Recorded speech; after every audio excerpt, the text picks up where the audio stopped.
What's up, meatbags? It's the often imitated, never duplicated TonyTGD. I'm joined once again by Carl. We also got Show in the house. Now, we're going to do things a little bit differently from here on out. I know we were kind of wild and crazy in the last couple of streams. We ended up going 5 hours plus last week. I mean, it was fantastic, but we can't do that all the time. We can't be sitting here for 5 hours on my ass just talking to you guys. I love you, but I don't think I love y'all that much. So what we're going to do is we're going to break it down and make it a little more professional from now on. We're going to segment our talks. That way we can break it up, put them up as videos later on through the week. So if you're here for the live stream, you're going to get all the chaos, all the extras, all the bonuses.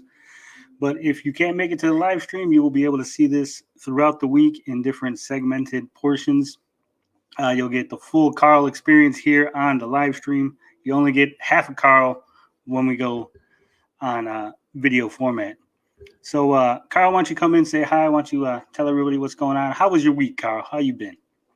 Fantastic. I've been playing the game that y'all picked out. And I got a few things to say about it. And if Tony wants, I can start it immediately, but we can move on to the other person in today, see how they're doing and all that first. You know, pleasantries and all. Yeah, we'll throw it over to Show. We'll ask him, how's your week been, Show? How's it going? How you been? Yo, what's good, gentlemen? I'm doing well. Life has been good. Things have been selling. I sell on eBay. And yeah, life is good. Everything's going well. Everything's coming into place. I got people modding my various consoles. I'm about to get ready to relaunch the YouTube. It's time to get things started. I'm trying to build the clout like the rest of you. But all has been well, brother. Selling like a felon. Damn right. As for me, since you guys were so gracious to ask, I've been doing all right myself. We got the, how have you been doing? The sub count going up. Though we get there. Yeah, we would.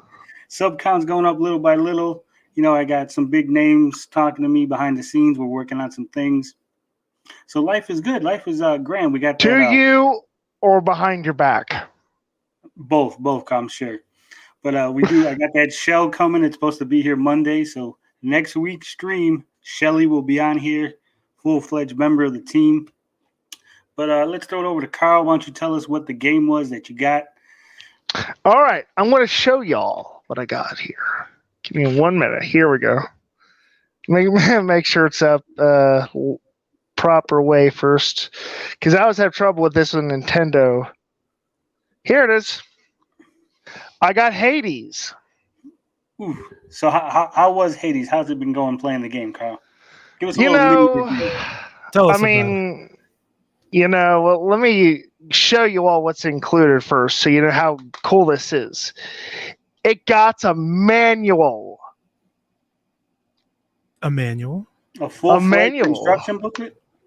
Instruction booklet, yeah. Instruction booklet in 2021. A teeny-weeny instruction booklet, but still an instruction booklet. So, let me black out my camera just for shits and giggles here. Okay, so, I mean, despite what RGT85 says, it is not a Diablo code. I thought it was at first, to be honest, but, you know, the Nintendo Switch is not my business, so, you know, people are I'm prone to mistakes. But, you know, I mean, it's basically a roguelike top-down hack and slash, kind of like Diablo. Using the same kind of premise. Let's slow down for 1 second, Carl. I just got to back up. Are you saying that RGT85 was wrong? Oh, you know. Are you calling him out on the stream, Carl? Are you trying to start some beef? I'm calling Puck the Proud Prince of Nose Pickers an idiot. Damn, okay. All right. So tell us a little bit more about this roguelike game, Hades. How's the art? Okay. You like the art? Yeah, I like the art style a whole lot. It's kind of looks hand drawn. You know, as far as the graphics go, my only problem is in handheld mode. Everything is too damn small. That's what she said. Yes. So, it gets really hard to just track your enemies. So what I basically do is I just charge at them, with throw my spear in whatever direction I think the enemies are at. So I'm using my hearing a lot to just pinpoint them. The sound is pretty cool. The music is what you would expect from a game like this. You being the son of Hades, and you basically tell him to F off and you're going to leave the house, and you have to fight through, well, the underworld.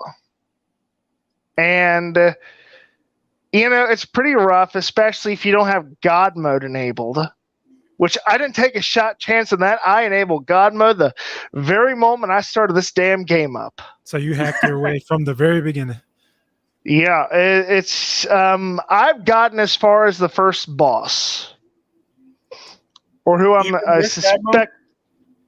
Yeah, with God. Well, God mode is basically you get initial 20% resistance and damage, and for every time you die, you get that increased by 2%, up to a maximum of 80%. All right. See, when I hear God mode in games, I'm thinking like I know. Invincible, unlimited. Yeah, it's and here's the thing. I mean, like, God mode doesn't do diddly squat with your default health of 50. Unless you know what you're doing, you practically need the boost that increases your health by 25, 33, or what have you. So what you're saying is it's a hard game, huh? It's a pretty hard game. It kind of reminds me in execution like Dead Cells. But a little bit more difficult than Dead Cells? I mean, as you all know, they're completely different games. But, I mean, there's some things that Dead Cells do that kind of... I mean, it's a hard game, but it kind of makes things a little less sucky for you. Like you get health potions at the beginning of every run, for example. Mm-hmm. And stuff like that. This, you basically have to find health boosts. Sounds like a game I will not be playing. It does not sound pleasant at all. Yeah, I'm agreeing with you. Yeah. It's all good. You got to get to the end and tell us how it is. Oh, that'll never happen. I'm not hoping that. I'm not expecting that'll ever happen. So grand opening, grand closing? It'll happen, bro. I mean, it does have one really, really cool feature. Cross save. Cross save? Yeah. So like if you have the PC version or what have you, you can transfer your save over to, say, the Epic Store version. Oh, okay, I got you. So it's cross-platform. Yeah. Okay, the option is called cross save, but you get the general point. Mm-hmm. I mean, I feel that God mode could have done more with it. Probably could have. It feels like they're just trying to play around with the idea. And there are no accessibility options at all in this game. I was going to ask you about that because I know you were complaining about it earlier in the week. The font is itty bitty, really tiny. So you're talking about like A-cup titties? I'm talking about a bit less than A-cup titties. Damn. I got to get you up with my man, Blind Ryan. Blind Ryan, he does a lot of accessibility things. He talks to developers. He'll probably hook you up. He probably has a mod for that. I am on the Switch, so that'll never happen. Oh, it says, what is your... Don't even worry about that, Carl. That's just they're just talking in the chat, having fun. So why don't you give us the out of 10, what are you going to give the game? I would give it a 7. Well, actually, let me use my way of scoring here. So I'm going to start at 10. All right. And I'm going to knock a point off. Okay. Or less than a point, depending on. So the graphic, in handheld mode, it's smaller than I feel it should be. So we'll knock a point off for that. No accessibility options, including text size being really poor. That's another point. Actually, I want to deduct another point for the text size. So we're deducting 2 points for the text. Yeah, one for the text size and another for the lack of accessibility features. Minus 4 points. So it's at 6 now out of 10. It's a 6. That's a negative 3 points. Okay, So 7 so far. Mhm. Their philosophy, it feels like they could have done more with getting beginners into this game. So that's another point off. Yeah, I think that's where I want to stop at. So did you count that up, Show? What are we at right now? We're at 6 out of 10, brother. Yeah, 6 out of 10. It got 6 out of 10 from me. 6 out of 10 for Hades, Switch version, Carl. Let's give it up for Show and his mathematical skills. Yeah, thanks. Right. That's that show math. Show the man. Zito wants to know what's the name of the game, Carl. Why don't you tell him again? Oh, he must have missed Hades. Hades. A lot of people pick lots of different things. And overall, I've been curious about Hades myself, even though I kind of could have waited about a month or two to play it on the Xbox for free, but whatever. I'm thinking that I'll be able to transfer my progress over to the Xbox version, vice versa, and never have to play the Switch version in docked mode. Yeah, I keep my Switch in dock mode all the time. I would say, I think that Dead Cells does a better job. There are more options. You can even change what the healing items look like. So, I think I would recommend Dead Cells a little more. They had that changing the food options in Streets of Rage 4. Yeah, they did. That game's designed for multiplayer, though. Speaking of that Streets of Rage 4, are you guys going to get the DLC? No. I traded my copy in, so what? I won't. Yeah, that game I don't have anyone to play that game with. And by the time I actually got mine from Limited Run, no one was playing it online. Damn. Well, I might get the DLC. I did like the base version of the game, so that was pretty good. Is there any particular favorite character that you have? Axel. Axel, okay, Axel person. I'm playing for that Shiva. Axel Booty Grease. I did when I used to play Streets of Rage 3 and 2. I liked it Max. Okay. I like Streets of Nerd Rage. So you play with Max in Streets of Rage 2? 2 or 3? Which one was he in? He was in 2. Yeah, 2. So yeah. Yeah. So if you check out my channel, that's all I play is Streets of Rage. So I love Streets of Rage 4. Not as much as 2 or 3, but it's pretty legit. I mean, hey, it's a pretty game. Yeah, it's a beautiful game. Very well drawn graphics and everything. I wish there was a way to convert it to. I wish they had like a 16-bit classic mode like Dragon Quest XI NES does. Oh, where they just throw like an overlay over it? That would be pretty cool. I wish they'd have that. Something like that would have been really sweet. I'd have paid more just for that option. Whoa, Kyle! Don't give these developers any ideas about us paying more. They're gonna take your money, brother.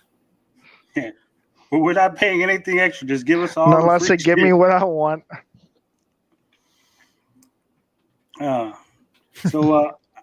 Show. Since What's up, we brother? mentioned your YouTube channel, I know you got a podcast. Why don't you tell us a little bit about that podcast you be on? Oh, so everybody wants to know about my podcast now. I would love to hear about your podcast. So I should probably link it a little bit later. It's called It's All Relative. We talk about everything from paranormal type stuff. We talk about TV shows. We talk about music. We talk about typically everything going on in the world as it goes on. We try to avoid politics. And yeah, it's been pretty fun. We're on like episode 21.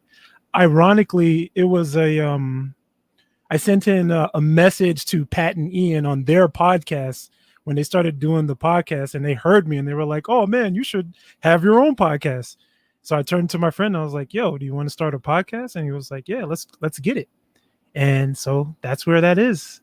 That was back in September when we got started. So we're on episode 21. I think I'll just drop the link if anybody wants to take a listen to it.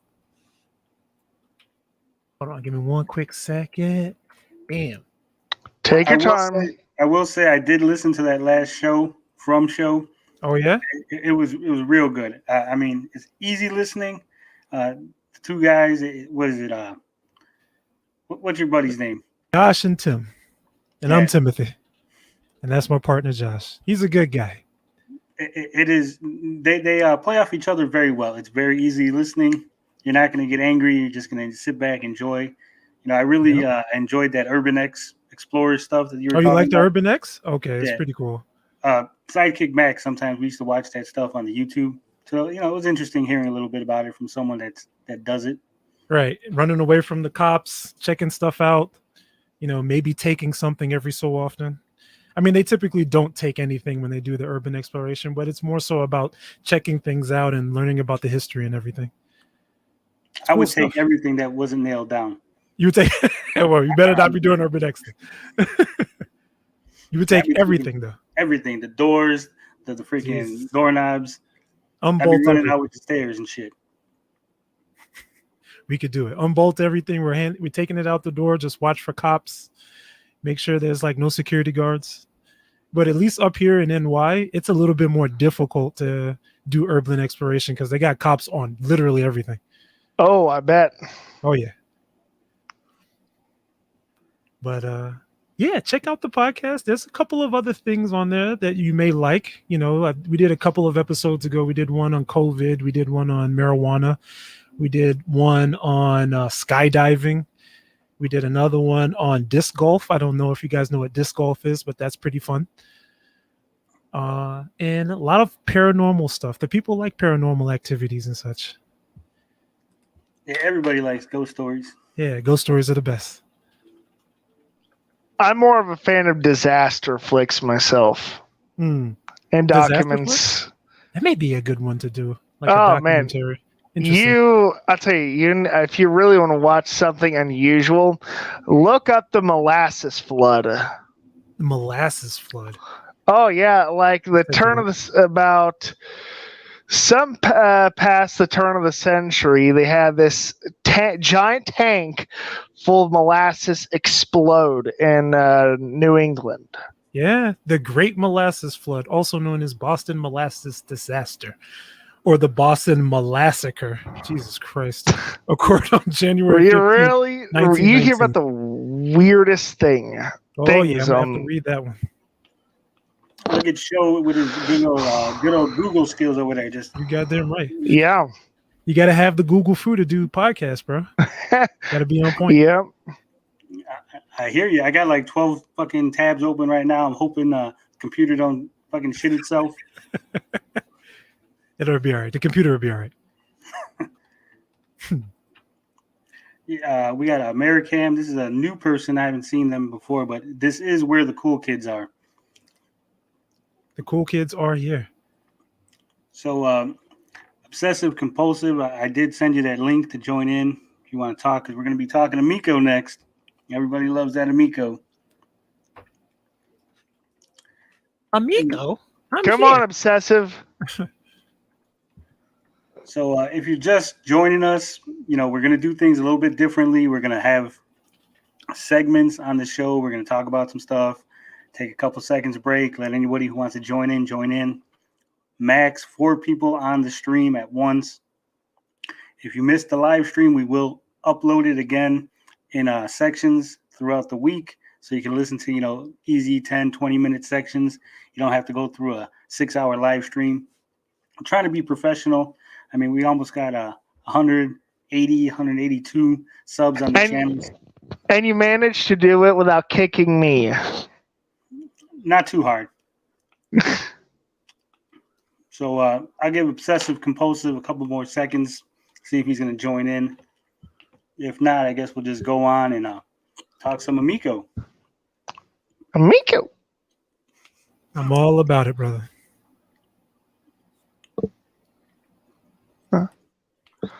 Yeah, sounds cool. Ready whenever you all are.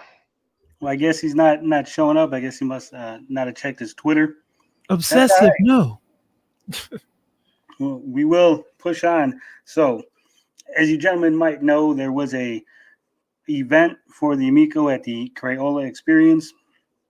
The general public got to come in for about 4 hours, play some Amico. I know there's footage of Flying Tigers, some Astro Smash. I think there was a Colossal Crash, the Hot Wheels game.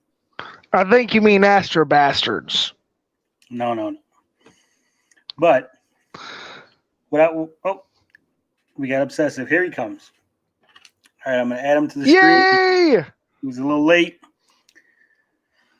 He runs on Amico time. That's cool.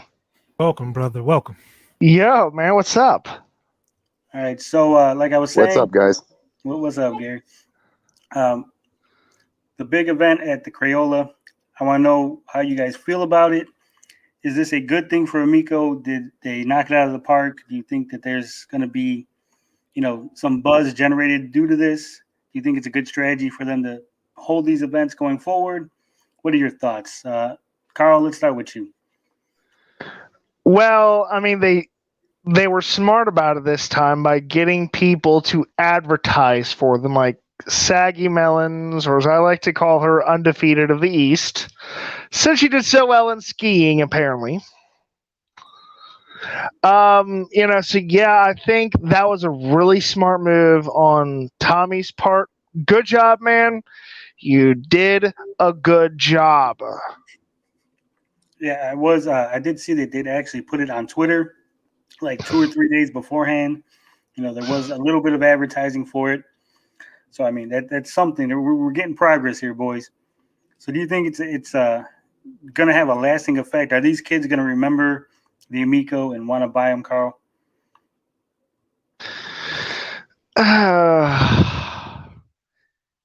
Only through parental participation. I don't have kids, but that's my general opinion. You have kids. What do you think, Tony? I think that's the question. Or anyone else here has kids? I'll throw my thoughts in at the end. I'm going to go ahead and kick it over to Show. No problem, brother. I have no kids, so I have no comment on that. But looking at it, I took a couple of hours to watch some of the video play. And for the most part, I think it was a success at the same time.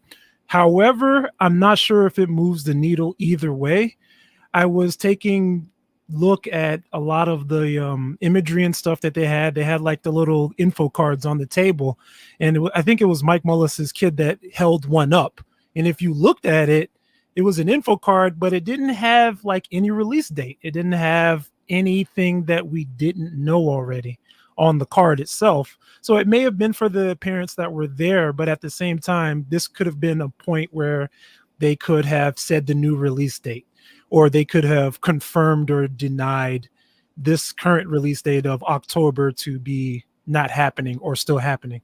So it's still in the same spot as far as I'm concerned. But I think as far as who it's marketed towards, it may have been a bit of a success for them, because this is exactly what they should be marketing for. I know that there's a lot of fans that went there that are a lot older, but this was supposed to be marketed towards maybe slightly younger parents and their children that are coming up, maybe like 4 to 7.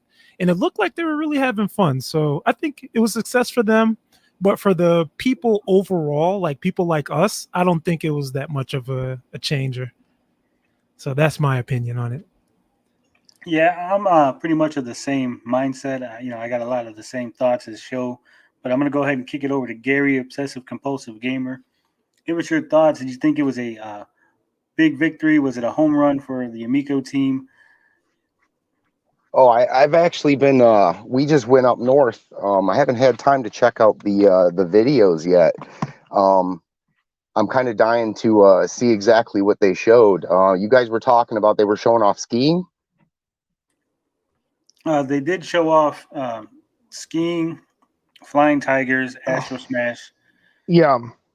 I was listening to Saggy talk about it, and basically what she said was like she would not buy one, but she liked it. She's not the target demographic. And you can generally trust what she says. She's generally pretty honest. Yeah, I listened to a little bit of that stream that she did. She said that while she did enjoy it, she didn't have kids to play the games with. She didn't really have a lot of people that were going to be playing because the games are, I guess, centered around that co-op, 2-player stuff. As far as obsessives question, I mean, there wasn't a lot. There was some gameplay footage, but it's not a lot. I mean, someone called the Memes of Destruction. I'm not familiar with the channel, but he has some Flying Tigers footage up on his channel. I haven't seen nothing from the main Intellivision channel go up yet. I'm sure either next week or sometime tomorrow we might see some footage from them specifically. Hopefully so, brother. Hopefully so. Now, as far as my thoughts on the event, I think, like Sho was saying, for the people there, they did look like they were having fun. I talked to some people who were there at the event. They said that, the games were fun to play. They didn't feel any lag. They didn't notice any lag. That the disc was a lot smoother. I guess it's like a D-pad, but better is how they described it. And that, a lot of your worries, a lot of our concerns, like you have to hold it. I guess, it's one of those things that you have to try it in order to really understand, what they're trying to do and how the controller functions. Now take that for what it is. Like I said, these are people that were there, people that experienced it. I unfortunately was not there. Actually, there's one Saggy's friend did mention about the games, which is he did basically more or less talk about some of the games being mobile. What were the exact words? Did you? So I caught the exact words for you, brother. Some of those games can actually use like a cell phone for an extra controller. And some of the games do come from mobile games. They're ports, but I think in that instance, it was to say that you could use your controller or your phone as another controller. Know. Something like that. I got the feeling like he's might have said, but I don't know. It's just my memory recall isn't that good sometimes, so I'm not going to say one thing or the other. I'm just curious, did we have anybody that was critical actually go and test this system out, or was it more the same of the people who've been supporting it? So that's one of my problems with it. It doesn't look like there was anybody that was overly critical that went there. There was a couple of people that were neutral, that they didn't think about it either way. But as far as people that are going to be critics, I don't think anyone was there, or at least they were there and they didn't say anything yet. But I've mentioned that they had this plan for you for over a month. So, I mean, if people had were interested, had listened to me, they could have went over there for themselves when the event was unveiled. Yeah, but I think a lot of it has to do with, just having people in the area. I don't know who is a critical Amico person that actually lives in Pennsylvania. I don't live anywhere near. Shows in New York. So, it isn't so much about, knowing in advance, more as it being in an area where someone could actually make it to the event. I could probably have made it maybe if real life didn't get in the way and I cared to even go, but I meant every word. I'd rather just have the finished product, not a product that's still in development or in the stages of being ready to go gold. I mean, Oh, it does seem yeah, there's it the does answer. seem kind of like a big trip to take for what was it, a 4-hour event? Yeah. A 4-hour tour. So my bad. We were 4-hour thinking tour. two different things. Yeah. I So don't know. Luke Skywalker got the quote. Hopefully this is the quote, but he says he said 50% of the games look like they could be mobile. He said this laughingly. Saggy said something along the lines of he was being generous and saying just 50%.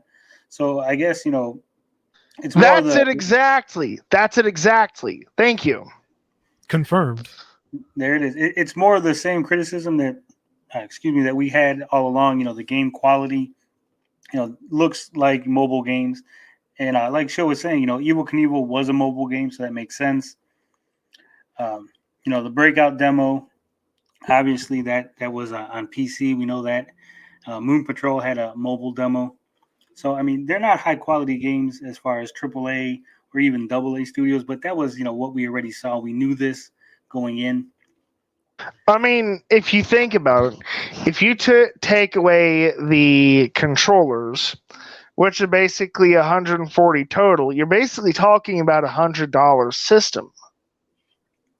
Yeah. I did hear Tommy say that you really need the controllers. He said the controllers are the key, and it would make no sense to sell a system with no controllers to use just the mobile phone. So he's pretty much confirmed that the mobile phone app is that your younger brother's controller. It's for guests that you don't like as much as other guests. We giving him the third party controller Yeah. so he can lose. Well, yeah, it seems like it. But we do have it confirmed that the purple Galaxy controllers are $10 more, correct? So those are going to be $79.99, and the other controllers, just the standard controllers, are going to be $69.99. Are going to be equal to Nintendo Switch controllers. Now, speaking on the controllers, I just wanted to throw out some more information that I got from watching it. Apparently, the disc has 64 points of movement, and everyone that was there said that it felt better than a D-pad. So that remains to be seen, as I am a big controller person, and I know no controller person is gonna like just confirm that without trying it themselves. So yeah, that's a mighty claim. Mighty Saggy fucking claim. Well, Saggy mentioned that you have to press the D-pad in hard. Okay, so you have to depress it with like some put force. A lot of pressure, or else you're going to get your characters are going to lag. Okay. They also said it's very tactile, and that they said it's easy to pick up and play for kids. And personally, I feel that it just needs to be a video to show this off. In fact, I have no idea why they didn't do this on E3. I didn't want to say this. Now, I'm just quoting from memory here. I'm not saying this is all fact. This is just my memory. Saggy did a live stream of all this today. So, y'all can get a personal impressions on her video. So I would recommend checking that out if you are interested to hear more straight from someone who was there. She's generally pretty honest. She is critical of the E3 video. Well, that's what I call it. So I think it's safe to say that she's fairly reliable, and as far as opinion, she'll tell you what she's thinking. Now, do we know if we had a standalone working system, or was it hooked up to the dev kit computer? No idea, man. There were 3. I don't want to say working systems or dev kits. I don't know what they were officially, but there were 3 units of some type at the event. I do know that. Yeah, they had 3 of them. And one of them is that red one that Tommy carries around with him. Right, the GTO red, I think it is. It's like the presidential football. It can even launch nukes. Oh, I don't know nothing about that. But I will say something else, at least about the console. I think that's the reason why they may not have captured footage, like actually using a capture card. They don't want to show off the UI for whatever reason. Maybe it's not done. Maybe it's just something he wanted to leave out. But a lot of them specifically couldn't show imagery of the actual games being played. I know there's a lot of people out there making fun of them, taking like pictures off to the side and everything. I actually did ask about that once when he was answering questions, because I was asking about accessibility features, and basically, if what I'm understanding to be right is they're using a carousel dashboard. Basically, like you choose, you have all your options in front of you. So you're basically picking. That's, if I'm right about that, at least. Well, sounds interesting. I do know because I did receive 2 DMCA takedown strikes from Intellivision. So I know that there is one loading screen that they are very, very protective of. It is something that we've nicknamed Lodi McLagface, but it is a robot. I'm going to describe it. Hopefully they don't strike me for describing it, but it is a robot made up of the console and the 2 controllers as arms, and it kind of floats across the screen. I know. Oh, you mean that GIF? You for real? Yes. Or that GIF or whatever? Oh, wow. Okay. Yeah, see, so Show seen it. That GIF was the reason why they had DMCA strike my stream.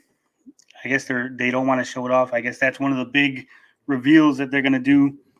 I do know that Tommy has said in the past there's a reason why he calls it Amico and not the Amico. So maybe it's going to be something where you name the system, and that's kind of like your little helper guy or something. There's something to it. There's something more than just just a little GIF. I do know that there were some people that had shared the GIF and they received DMCA takedown notices on Discord. So they are very, very protective of this. This is, so that's probably why they didn't let anybody film the UI. And that's probably why that a lot of the footage from some of the people that were there, some of the people that played it the day before, that we didn't get a lot of actual gameplay footage because they might not have wanted to show off, like you said, the UI, the loading screens, and some of the other little features that Tommy says is going to, be revealed on big 10 million sub YouTube channels or whatever. Any other thoughts on the Crayola event, gentlemen?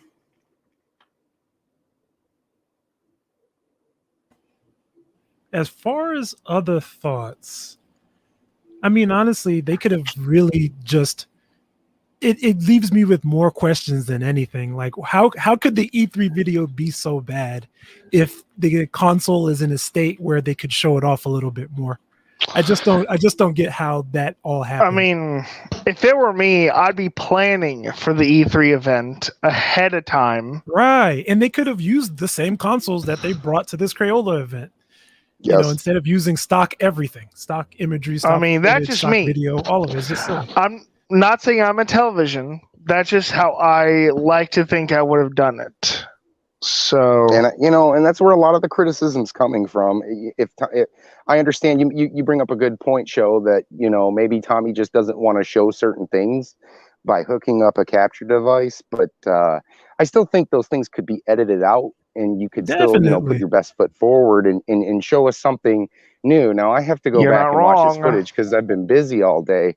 But it does sound like, hey, they were showing, at least skiing. We've seen a little bit of skiing here and there, but flying tigers, I'm really interested in actually seeing how that played out. But yeah, definitely, it sounds like from what you guys have been saying, it sounds like it was, it was kind of a good showing for the Crayola. But I'll have to dig into it a little deeper until I can make up my mind. Yeah, I would say make up your mind. Just take a look at them. I mean, for the most part, it's not like it can't be reviewed upon. You can only just look at everyone and just see, okay, that's their impressions. That's the impressions of kids that have never seen a console before. Or that's as far as the lag goes, there apparently isn't enough noticeable lag for anyone who plays casual games to actually matter.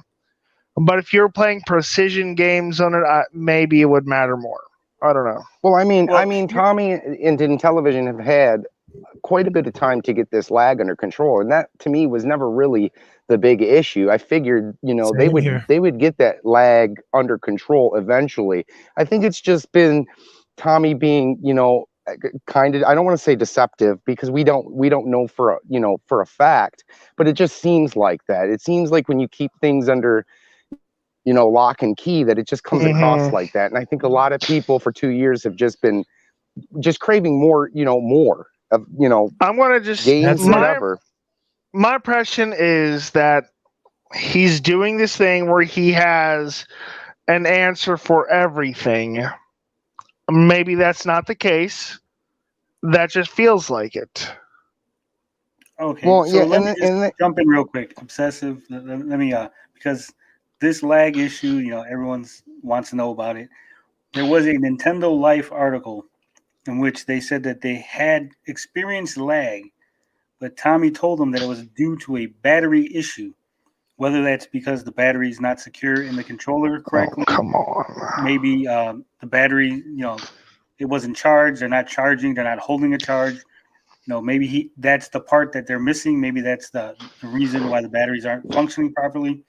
But that would actually explain in one of the videos that Leo did. He says that it looks like the controller completely disconnects and the ship just floats around on its own in that rigid force. So if the battery had disconnected, or messed up in some way, that could explain all that. And this whole lag issue could, Tommy was saying there was no lag. I was getting from a couple of devs saying that there was no lag.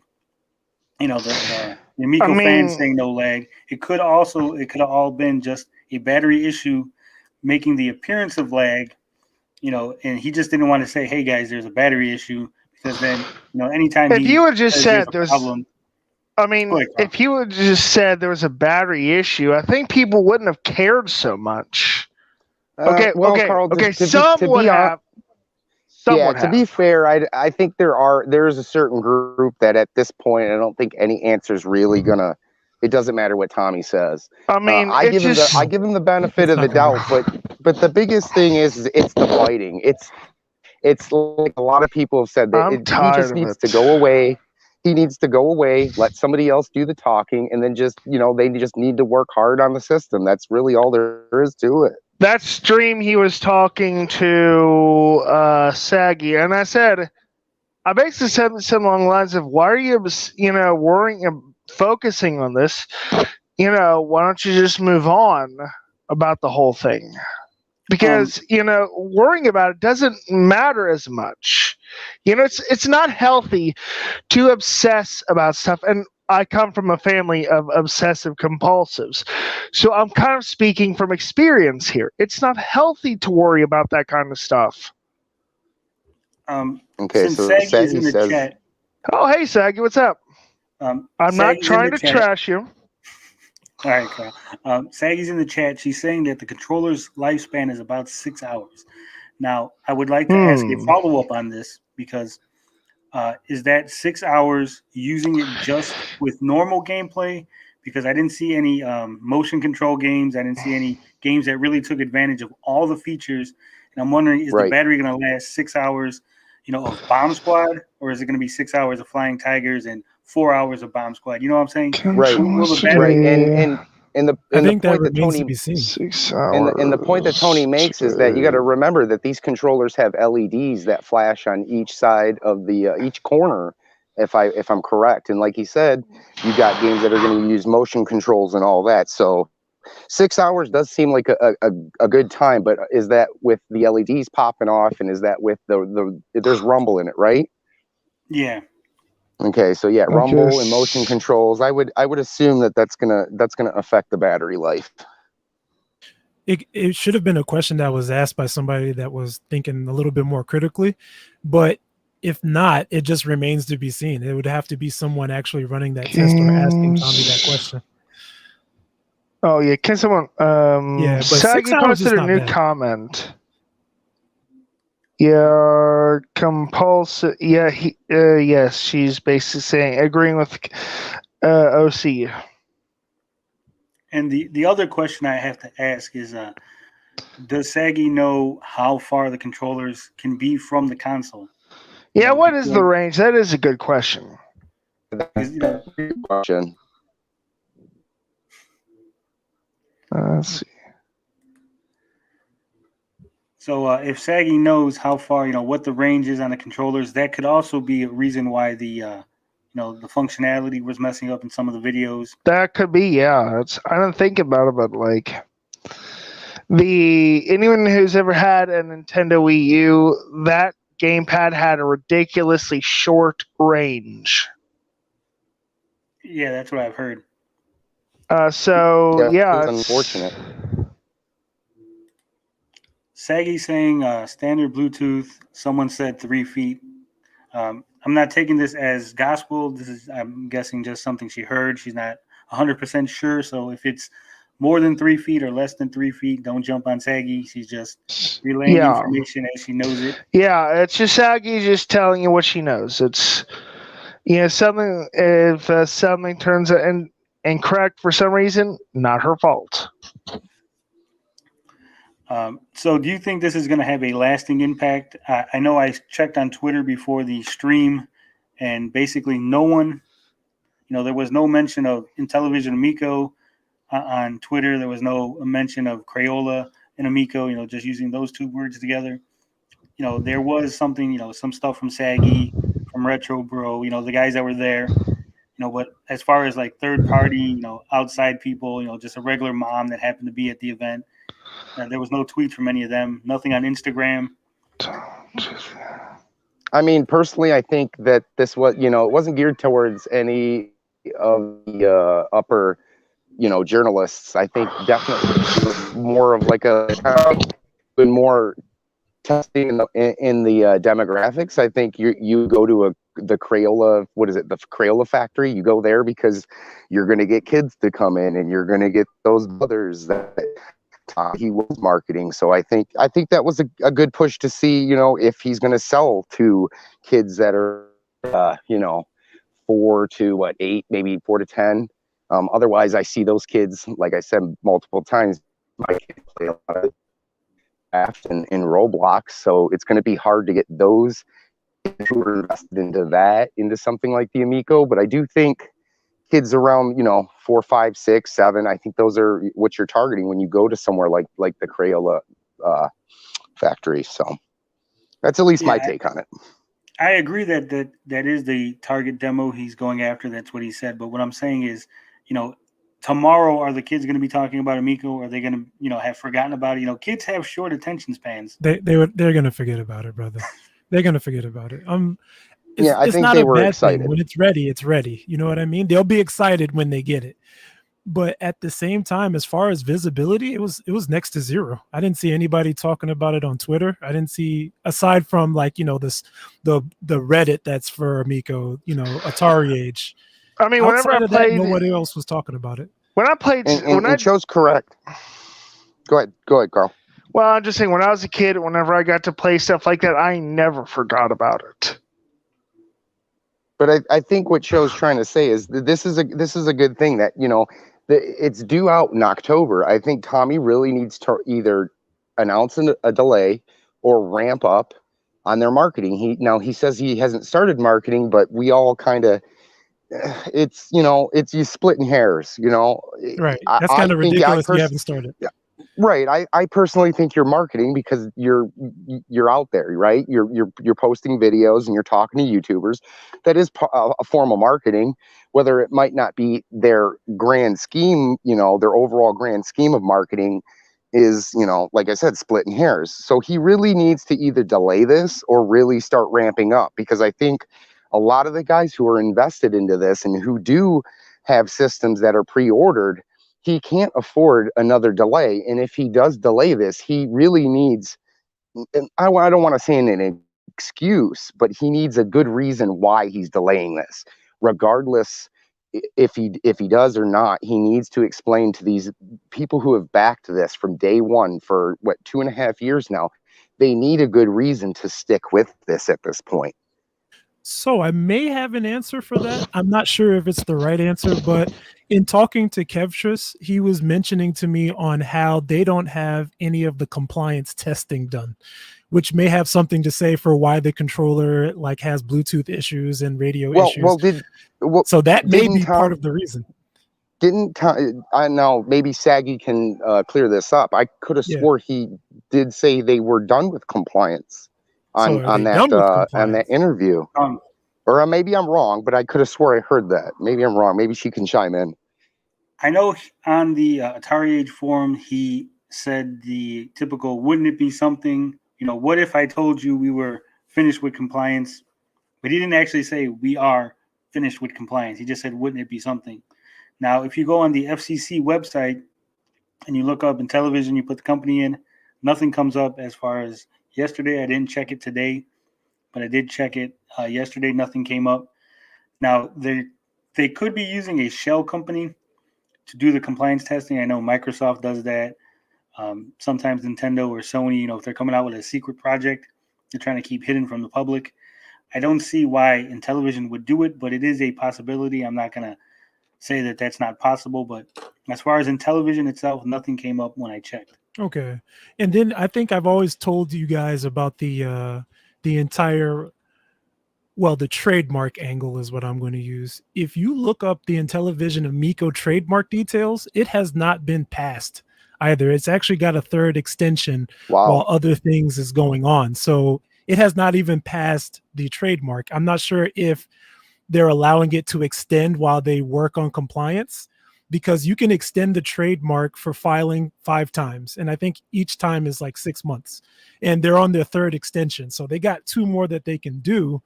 But if everything was done, you would think you would just kick this trademark into high gear and push that through. So that's not a big deal anymore.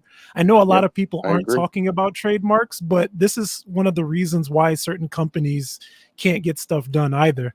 We could also use like Polymega. I'm not sure if you guys know about Polymega, but they actually had kicked their trademarks over about 2 or 3 times too. And then they allowed the trademark to go abandoned. And to this day, after 6 years, we still haven't seen the Polymega out at all.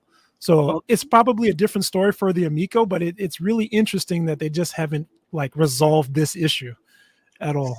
Saggy's saying that Tommy said that the trademark was settled. Like Show is saying it's not showing settled on the well, that's what Tommy said, Saggy's. I mean, website. I'm looking right here on the website where you can look it up, because this is public information. So put it's not something that chat, I can put the link up real quick. But yeah, this type of thing is public information, so you can't really lie about it. The reason why trademarks are passed is so that some people can't dispute the trademark. You know what I mean? Exactly. So it has to be published publicly. And aside from that, is a couple of other interesting things that are here as well.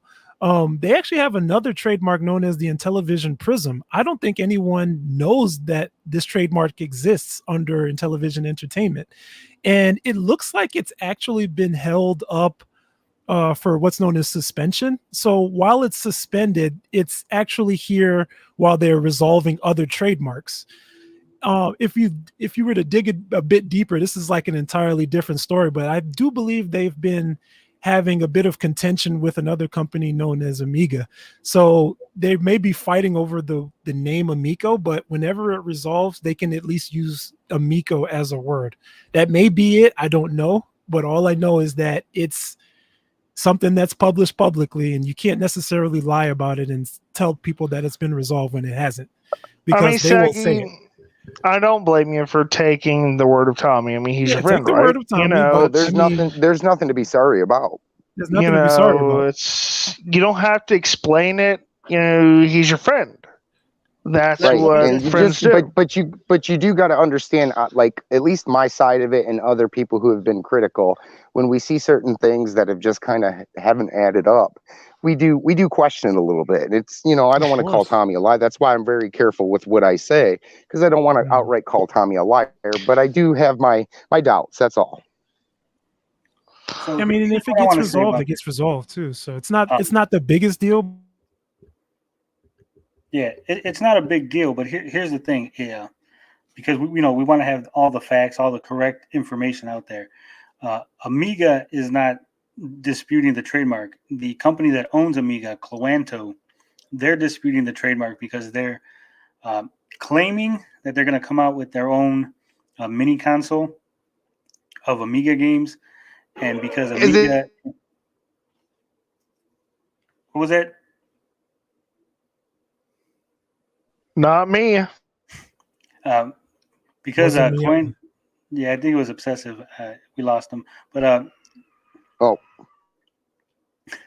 Cloanto is saying that they're going to have a mini come out, and because Amiga and Amico both translate to friend, their dispute is that there's going to be a confusion in the marketplace between the two products when they go into foreign markets outside of the U.S. I doubt that, but okay, I guess. I mean, that's the claim. I mean, that's how the dispute is. That's how the trademark's being disputed. Whether or not it holds up, whether or not Tommy might be saying it's settled because he knows that they're eventually going to win it because they really Cloanto really doesn't have any standing. But like Show said, it's not up on the website. Who knows? Maybe Tommy settled it 2 days ago. They just filing paperwork, and by Monday it's going to be up that it's settled. That's a possibility. That's always a possibility. That's But as very far true. as right now, it's not on the website. According to public information, it's not settled. And that's all right. we could really say And about the issue. and I'll give Tommy the benefit of the doubt. I'll give him the benefit of the doubt. And if Show could just go ahead and throw that link up in the public chat. Oh yeah, I'll drop it in there again for you. Because I didn't see it pop up the first time. Maybe they're blocking you because. Oh, maybe it's blocking. Yeah, it doesn't show that you can click it. I can send it to you if you want in Discord. Yeah, send it to me real quick. I'll put it up. There you go. So, Don't worry, guys. what's next? I'm gonna put this link up real quick, and then we're gonna jump to the next topic. Okay. But any final thoughts before we move on about the Amico? Hopefully, you guys can see the trademark. Nothing relevant on my part. Like I said, I don't Nope, see any. Go ahead, Obsessive. No, I was just going to say nope. Just waiting on either a little bit more information or whether it's going to get delayed or not. That's really kind of the biggest I'm looking at right now. Is not just for my sake, but everybody who's, like I said before, invested into this. I just want to see them get their product, and I want to see the Amico come out in timely fashion. So I'm really rooting for people who put their money into this, because I do want to see you guys review it. I'm excited to maybe get my hands on it in the future. So I would actually love to check it out as well. I would see what it, give it a shot. Me to see what too. it's all about. Yeah. But as far if they didn't say anything about the release date, and you should be manufacturing PCBs right now, populating the PCBs and stuff, that stuff takes time. So if they're starting right now, you can look at it being like December at the latest, or at the earliest. maybe a soft launch, like a soft launch. Yep. Yeah, but if it's not landing by December, January, I can tell you right now, they ain't making nothing in January. So if it doesn't land in December, I say don't see this until like April at best. April, May of next year. Yeah, I'm gonna have to agree with Possible. Show. I think maybe April of next year, if they didn't have any firm dates on the cards they were handing out at the Crayola factory, Crayola Experience, whatever it's called. I don't think that they're planning on it coming out this year. I don't see them coming out at Christmas because it is very expensive, to market it, TV Yes, commercials, sir. whatever it is. I mean, that was one of the reasons why he pushed it to April last time there was a delay.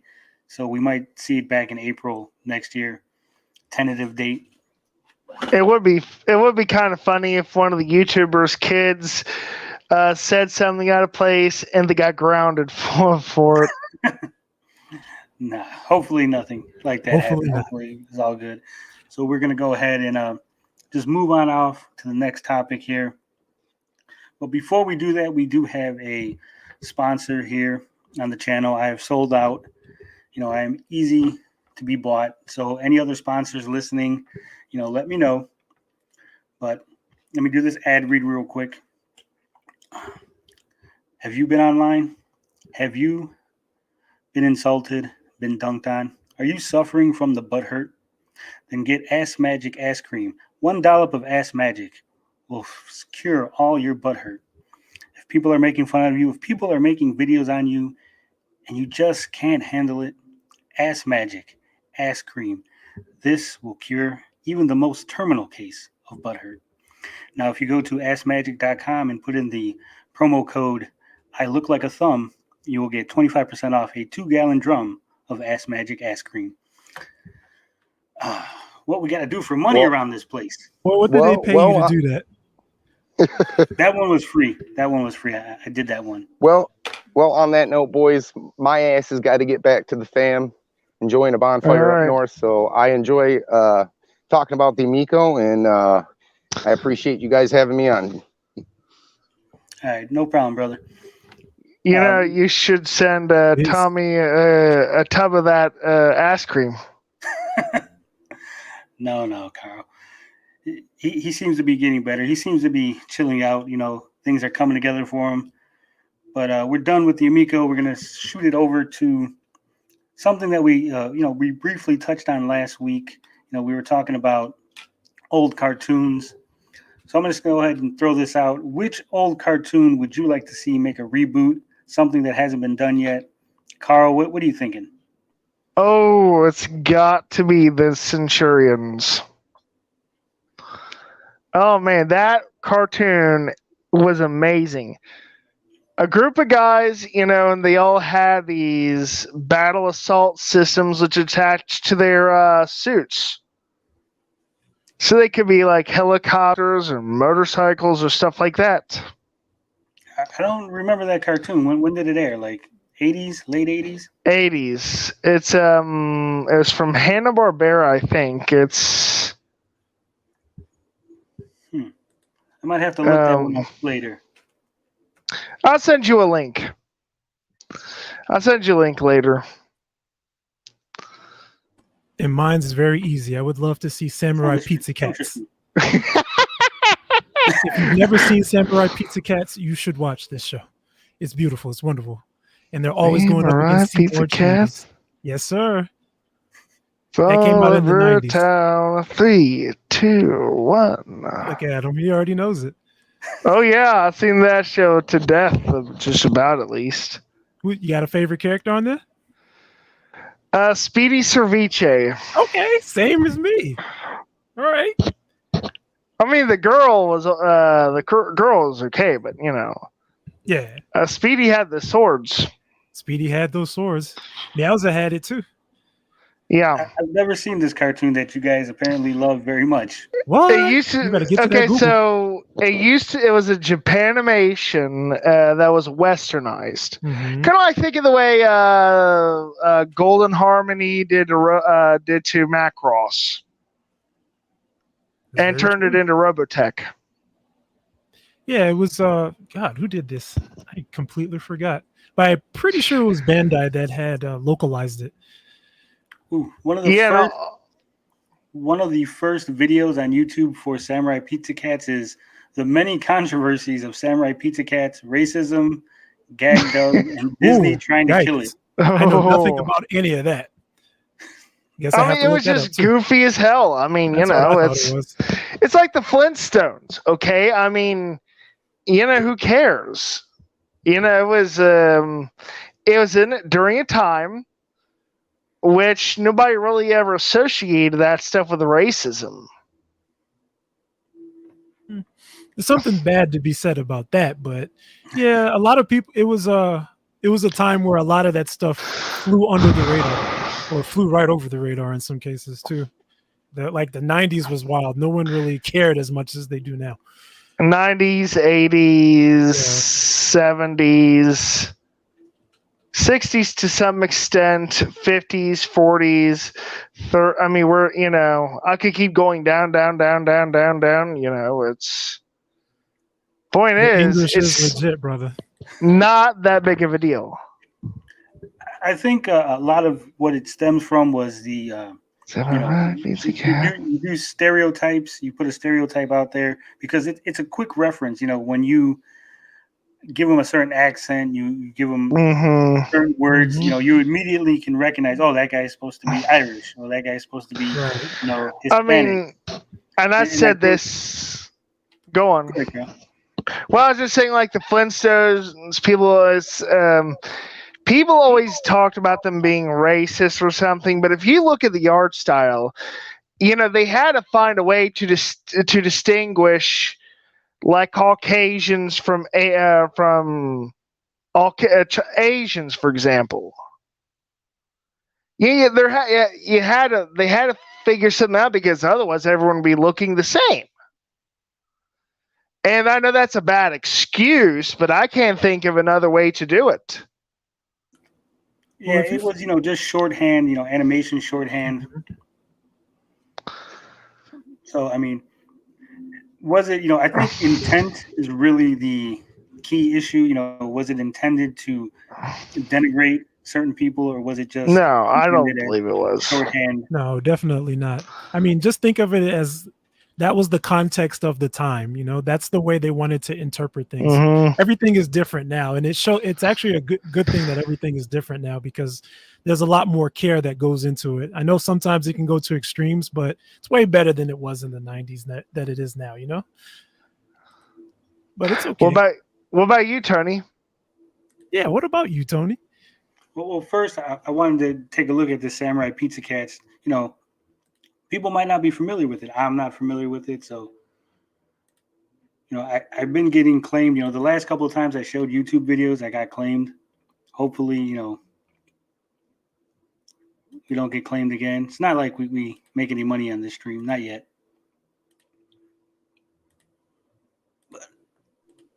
All right, play that bitch. I love it when you swear, Carl. I don't know what it is. It's always funny. I don't do it all. Probably because I don't do it all the time. Probably not. Here we go. We're going to look at the intro for Samurai Pizza Cats. Buckle up. This is one of Show and Carl's favorite shows. Will somebody Please cue that bird. Word for word. Oh yeah! Yeah. Who do you call when you want some pepperoni? Samurai Pizza Cats. They're stamping out crime, and you know that ain't baloney. Baloney. AJ, he's the leader of the pack.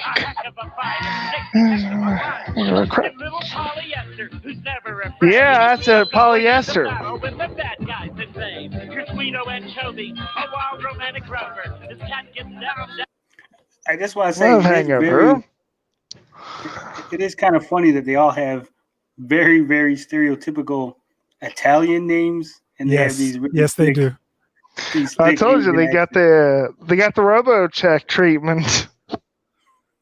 The Japanese, yeah, like how Macross is Robotech over here, and Golden Harmony basically shafted the Macross community. It happens. They'll get over it. It's cats. Who ever had old cheese and dirt, tail.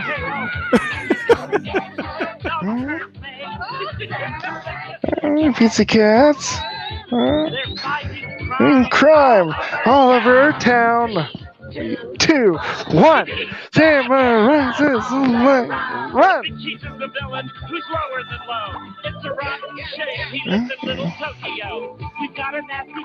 Now, in the original Japanimation, it's a rat instead of a fox. It's like a fox, whereas the Samurai Pizza Cats version, he's a rat or something like that. Yeah, the Japanese is far different. Yeah, it's really different.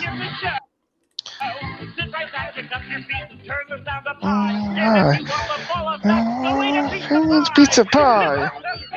Cats. Say what you will, but that song is freaking catchy. Yes, sir, it is. Now the YouTube algorithm gods had put a great cartoon, a better, more catchier cartoon intro. You know, the cartoon wasn't that great, but Denver, the Last Dinosaur intro is something that, you know, I still remember to this day. This seaside verbal God was damn about it, to play host to as- an unforgettable look at this vacation memory. That game. They didn't pay for airtime on the stream.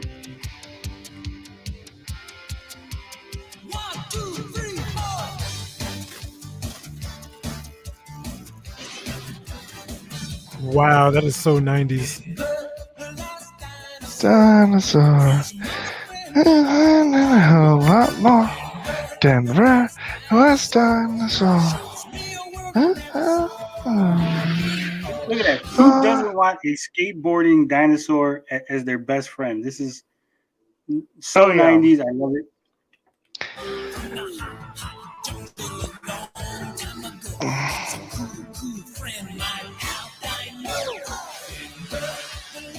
Last Dinosaur. He's and a whole lot more. Denver, the last dinosaur. He's a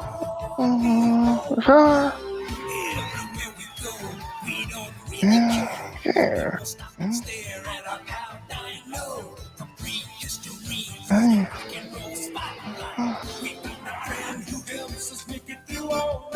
Right. Dinosaur.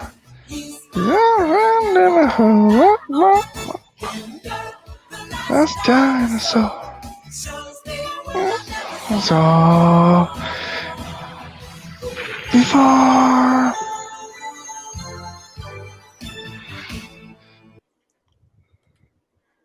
I think we could watch old cartoon intros all day long if we had to. Oh man, you Sneaky ain't B- kidding. Sneaky B wants to know if you guys played the Samurai Pizza Cats Famicom game. I didn't know this existed. No, I don't play Touch Famicom, but you know. I did not, but I'll play it right now as we're chatting.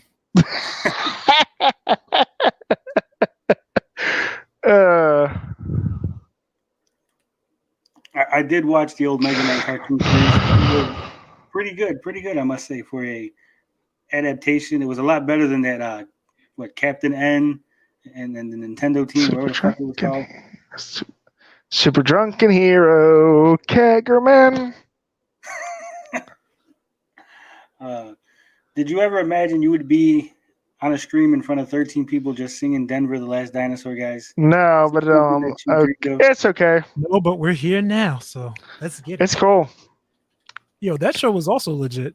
That was the childhood right there. Late 80s, early 90s. Come on.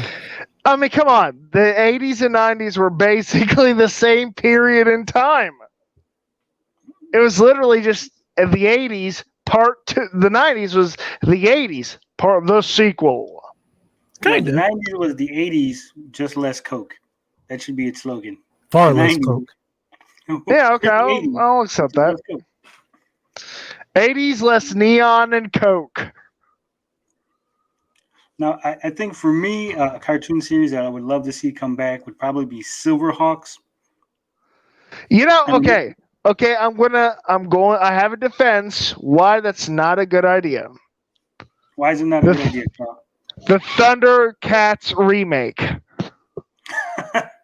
Well, obviously, if I'm going to be in charge of the reboot, if it's my reboot, we're not doing it in that. Okay, all right, that's a valid point. That's a valid point. You know, we seen the He-Man reboot last week. You know, if they did it that style, but with the Silverhawks, I'd be all over it, all over that. Cowboys and Blue Mesa, give me one of that too. I think you need to pull up the intro for the New Adventures of He-Man. I don't remember ever watching that one. Well, see now. I will look it up. I'll pull it up right now. And this is the one people hate the most, by the way. Definitely never watched it before. Well, you're in luck. Oh my God! Just looking at this is just oh my.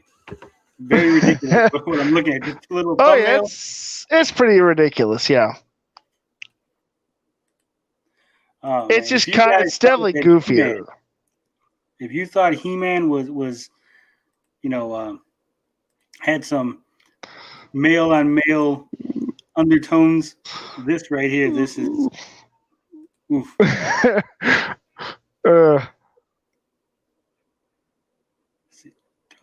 Widescreen. Let's see about it. Was the past of this world. How did I never see this cartoon? I've never known that this thing existed.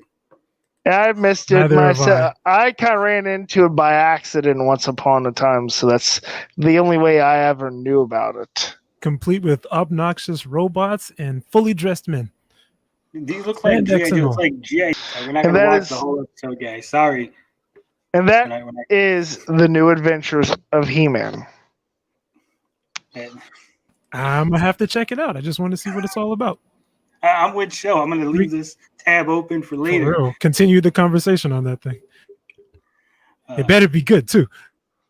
Yeah. Well, this better be I a mean, good it's- cartoon. It's the most unpopular He-Man, I'll tell you that much. Terrible. I'm still gonna watch. Yeah, I'm still. Even though it's the worst He-Man, I mean, can it really be the worst? I mean, we had that She-Ra. It's the Netflix not the series. worst. It's just the most unpopular. What about Fox's Young James Bond Jr.? I don't remember that one either. I love James Bond Jr., even though I'm not a Bond fan. I remember the awful Super Nintendo game. I did not remember the show. Luke Skywalker says Mask had his favorite cartoon theme song. And Ninja Kitty is putting his 2 cents in for Pro Stars. Man, I think we might have to do a whole like cartoon watch along stream sometime. I'm all about it. We love the old cartoons over here. Luke said that the He-Man show did terrible. The action figures were terrible. It was just bad all around. Yeah, 56K warning is ready. Back then, if you missed the show, if you didn't know that it was on when you were at school or something. That's it. There was no Netflix. There was no Disney Plus to watch reruns. You just missed it. It was just over. Right, you gone. just missed it. Actually, as a matter of fact, when I would get off the bus from school, I would run fast as hell to go and watch some Sailor Moon. I would watch the Sailor Moon and then Dragon Ball Z right after it on Toonami. And if you missed it, if you were late for whatever reason, you get so pissed. Man, I miss those Hell days. yeah. Let's just go back to being kids. I'm tired of talking about all this old people stuff. And Nico, forget all about it. I want to go back to running off the bus and tripping over myself to go watch some DBZ and Sailor Moon. Yeah, I'm too old to be running, period, now. My knees hurt. For real.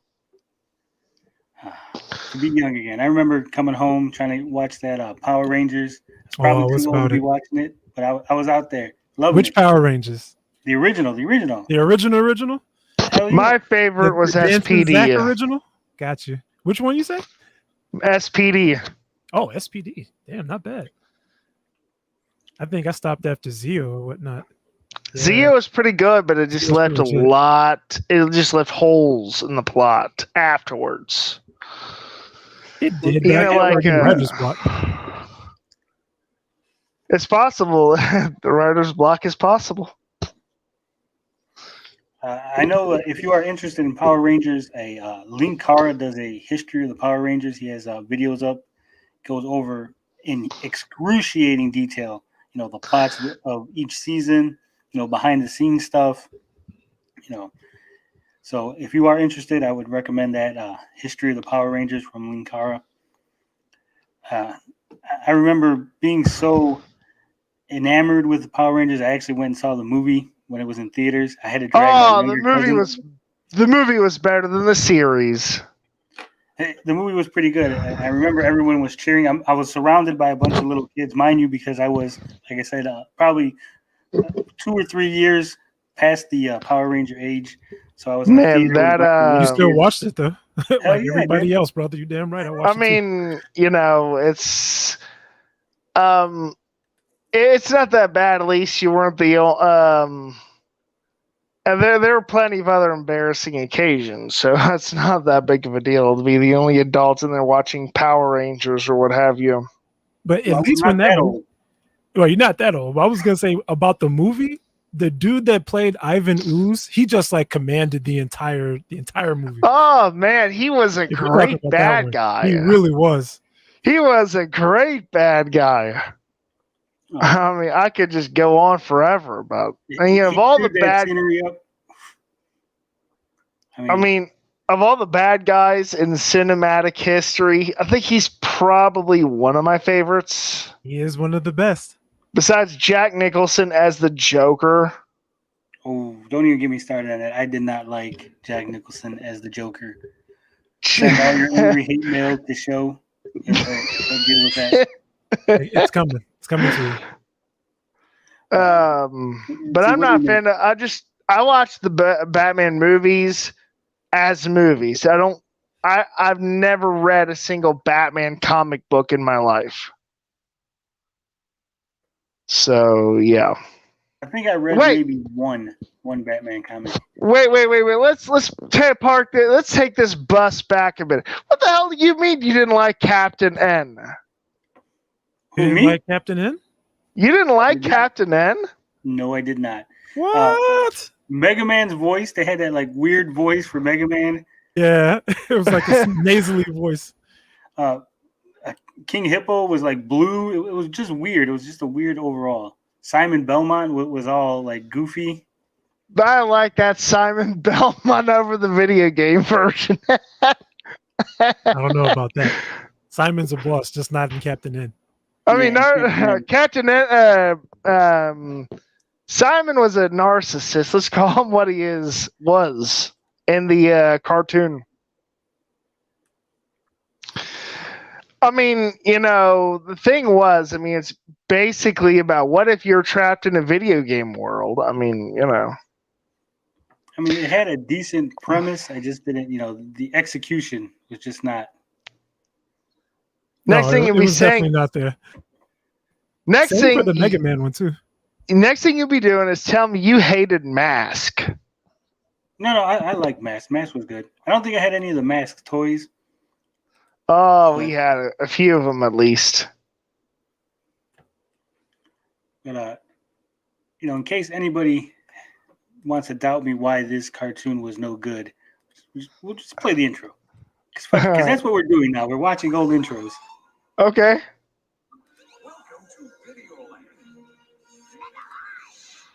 Jesus.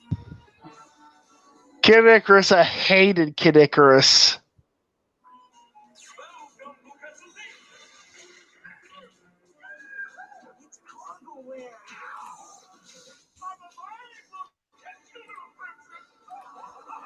I'll tell you what, I did love that Mother Brain though, because that is The Mother Brain. the voice is it's what the hell's his name? It's like Tim Curry.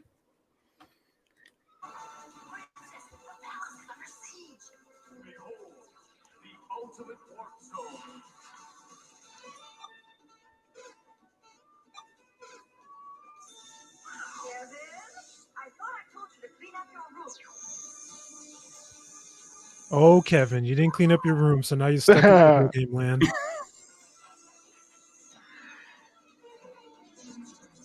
And then the dog just jumps in. He's like, I'm coming too.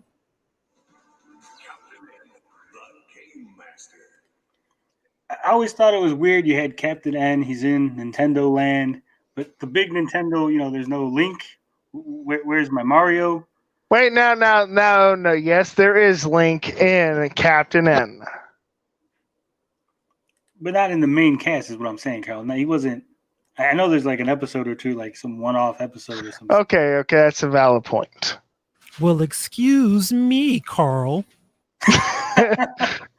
that line from the Link cartoon, The Legend of Zelda. With the Lisp show, that would have been a good alternative 2021 Link. Yeah. Yeah, Sneaky Me has never seen this one. Yeah, you would have never heard about it. Nintendo tries to bury the hell out of this thing. They don't want anyone to know that it existed. Same I with don't the know. older cartoons too, for Mario and all of that other stuff. It's the same way they try to bury the fact that Mario was an abusive owner and he beat Donkey Kong. That's why the events of Donkey Kong, that take place. Yep. Saved Pauline and then immediately put him in a cage and made his son have to go after him. He saved him though. He did. Donkey Kong Jr., I think, is a lot better than Donkey Kong. Oh yeah, this is definitely a better game. Captain Power and the Soldiers of Fortune of the Future. Never heard of this cartoon. Stone Protectors. Stone Protectors, Carl. Is that what we're going next? I don't know.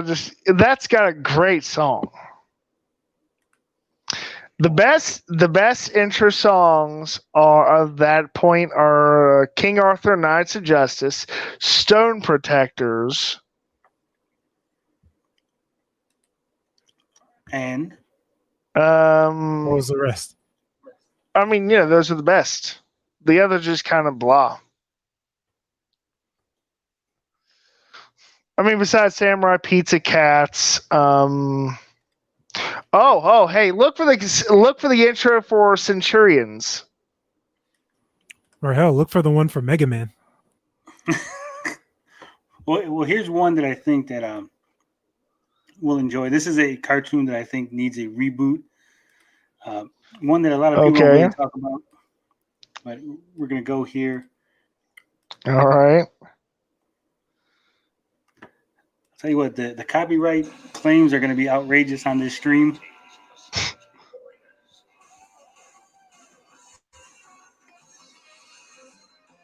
What is this? Is this Skeleton Warriors?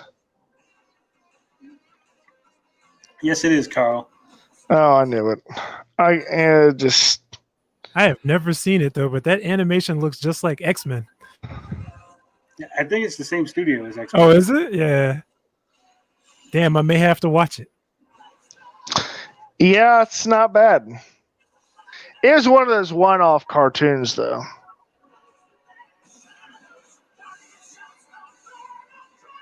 Skeleton Warriors.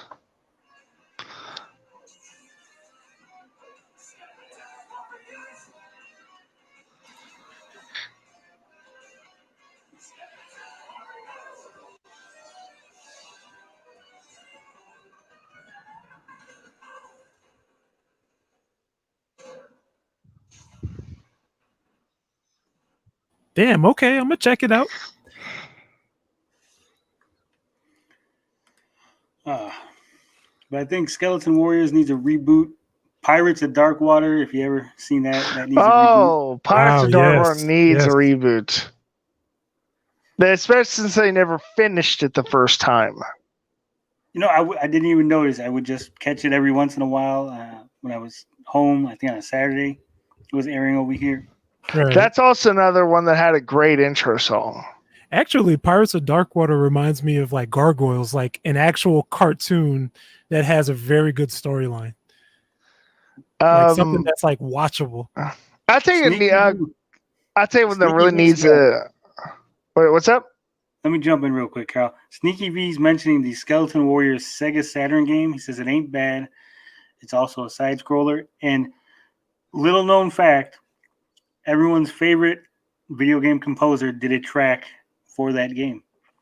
So Sneaky V, that is a Tommy Tallarico project. No. Had no idea. Did he do all the tracks or just a couple? I'm not sure. I know he has one at least trademarked with his father, I believe. I ruined the game for Sneaky V. That's it. He's burning it. Damn it, Sneaky V. How could you do this to yourself? Just played yourself. Good job. 56K warning says first 20 seconds and it shows all the things that can't be made into toys. They had a lot of good toys for Skeleton Warriors. Oh yeah. It's Pirates of Dark Water was never finished. Like every other series, just about. I think the only ones that really came as close to being finished was the Transformers, Centurions, like I mentioned before, G.I. Joe to some extent.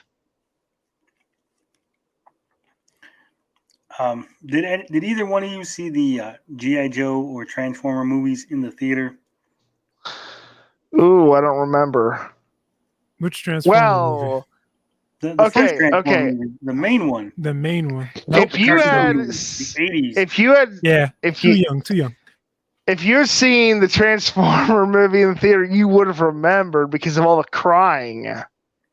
See, that's why I was asking, Carl, because I always hear people talking about, everyone was crying because Optimus Prime died or whatever. Oh man, and I'll tell you this much: people remember to this day and still ask him, "Why did you kill Optimus Prime?" They killed him because they wanted new toys. Oh But yeah, So they but just eliminated him for a toy deal. yeah, Jesus. they axed him for a toy deal. I don't remember anyone crying because I know we seen that in the theater. Now, me personally, I was a big Decepticon fan. I love the bad guys. I don't know why. All right, which like- Decepticon is your favorite? Starscream. Oh, God bless you, sir. God bless you. I was about to have a heart attack if you didn't say Starscream. He's the best Decepticon. And when he got the crown, I was cheering in the theater. That When was he put the best. crown on. I was like, hell yeah! Finally, then they killed him like 10 seconds later. But for that brief moment, I was an Autobot fan, and my favorite Autobot was Blaster. Blaster's what the boombox. He's right? the boombox. Yeah, totally. Yeah, Boombox. And then Perceptor was my second favorite. It was all, and if you're an Autobot fan, you had to like Optimus Prime. You had to. Nah, Even not though a I'm gonna say something here, and I know I'm gonna get booed. Rodimus Prime was a better leader. fan. Ooh, boo that man. Boo him. I don't know. I don't know about that. Rodimus was a better leader because he didn't, he wasn't as idolized as Optimus was. Yeah, he struggled.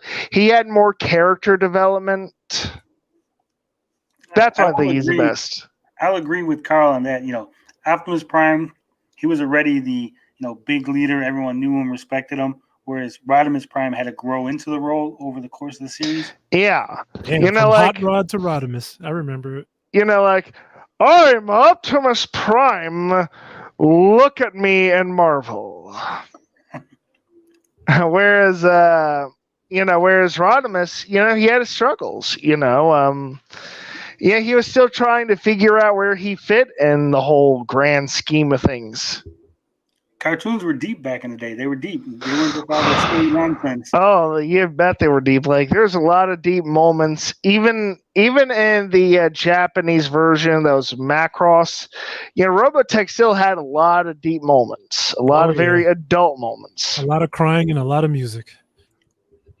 Now, Show mentioned the G.I. Joe, and everyone was talking about the people crying over Optimus. Some people might not know this, but the reason that Duke does not die in the is Optimus movie, Prime, right? Because Optimus Prime died, and it made so many parents upset that Duke actually was supposed to die in the G.I. Joe movie, and they spared him. They spared him. They couldn't have two deaths on their hands. Too much cartoon on their hands, I guess. I mean, they kind of did kill him. I mean, you ever see the new version of G.I. Joe that came out years ago after that? No. I mean, Duke was just, nothing. Sneaky V says that the Optimus storyline is ripped from Jesus' story in the New Testament. You think so? Would not have known. Wow. I mean, they did bring him back to life. But they didn't get resurrected. They did bring him back to life, but there's a lot to the resurrection of Christ. So I don't necessarily know if you could say the Optimus story is ripped off, or the Optimus story is ripped off or whatever. I don't know. It's not a 1-to-1 probably, but I could see the reason for people saying that. Maybe they were inspired by it. That's possible. Yeah, I do remember the part in the Bible where Jesus opened his chest and took out the matrix of leadership. Yeah, I mean, that's So, a lot of the stuff I'm talking obviously- about. Yeah, so obviously they ripped that off, but I mean, other than that, Yeah. any other cartoons you gentlemen want to see rebooted, or should we just bounce off to the next topic? Oh, we can bounce to the next one. Yeah, we can. I agree. We can bounce up. Unless we can redo Yu-Gi-Oh. Yu-Gi-Oh is the shit too. But we can bounce to the next topic. No. I hate Yu-Gi-Oh. Burn that stuff. No! How can you hate Yu-Gi-Oh, Carl? We're not Everyone loves moving off. Yu-Gi-Oh. I just wasn't happy with this whole circle of friendship bullshit. That's all. No, Understandable. understand. Yeah. All right, we're gonna scoot on over to. There's been some controversy with the comic book world. X-23 is now going to be known as Wolverine. Wolverine is going to be known as Logan. A lot of people seem to be upset by that. That's coming off of the heels of Captain America no longer being cool with the American ideals. He wants to represent a more worldly view. So a lot of sweaty neckbeards are raging all over the internet. They're upset. So just want to get your gentlemen's thoughts on this. How do you feel about X-23 being called Wolverine now? You mean Laura? Yeah. Was that? You mean Laura X-23? Yeah. I mean, she was called Wolverine before. That's how she was. I'm That's how she indifferent. was introduced. But me, I don't it's- necessarily mind. I think it's a little stupid for people to complain about something that insignificant. I mean, maybe unless you're a comic book geek, then yeah, I could see being upset about it and about your own reflection that you have nothing worth thinking about in life. Yeah, I could see it. Personally, I don't think it's a big deal. I mean, obviously, Wolverine is not his name. It is his code name. So, passing the mantle off to Laura X-23, I don't think that's a big deal. I don't think she is a clone of Wolverine, as I understand it. So, I mean, these things happen in the comics. People pass mantles. Right. I mean, all the Batman. time. Yeah, look at Batman. I think there was like 3 or 4 different people who took up the mantle when he died. Right. Or when he was otherwise like occupied, you know what I mean? If he was somewhere else, somebody else came up and stepped up as Batman. How many times has Robin done that under an alias?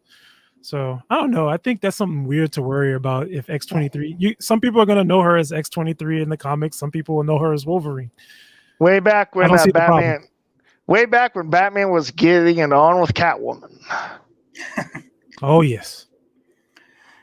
And yeah, I agree. Like I said, it is just a name. It's not a big deal. I think people are putting too much stock in this whole, feminist push that, it's they're stealing something. They're not taking nothing from Logan. He's not a real person, first off. Okay. So not taking anything from Logan.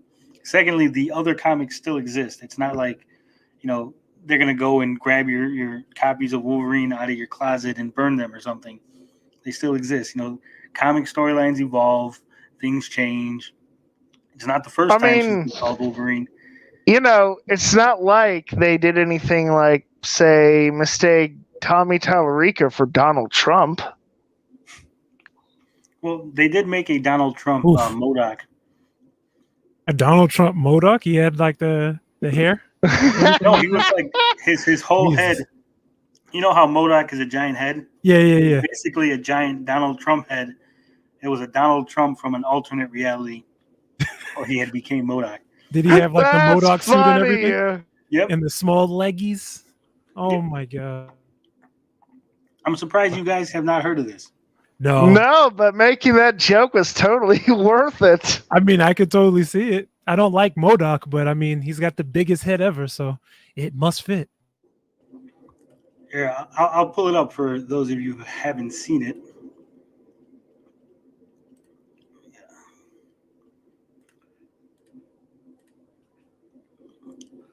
I mean, there was a big controversy over that. Obviously, people were upset. People who are Donald Trump fans or just not Donald Trump haters? I don't know. It sounds like a Donald Trump from another universe that looks like MODOK. I mean, Too funny.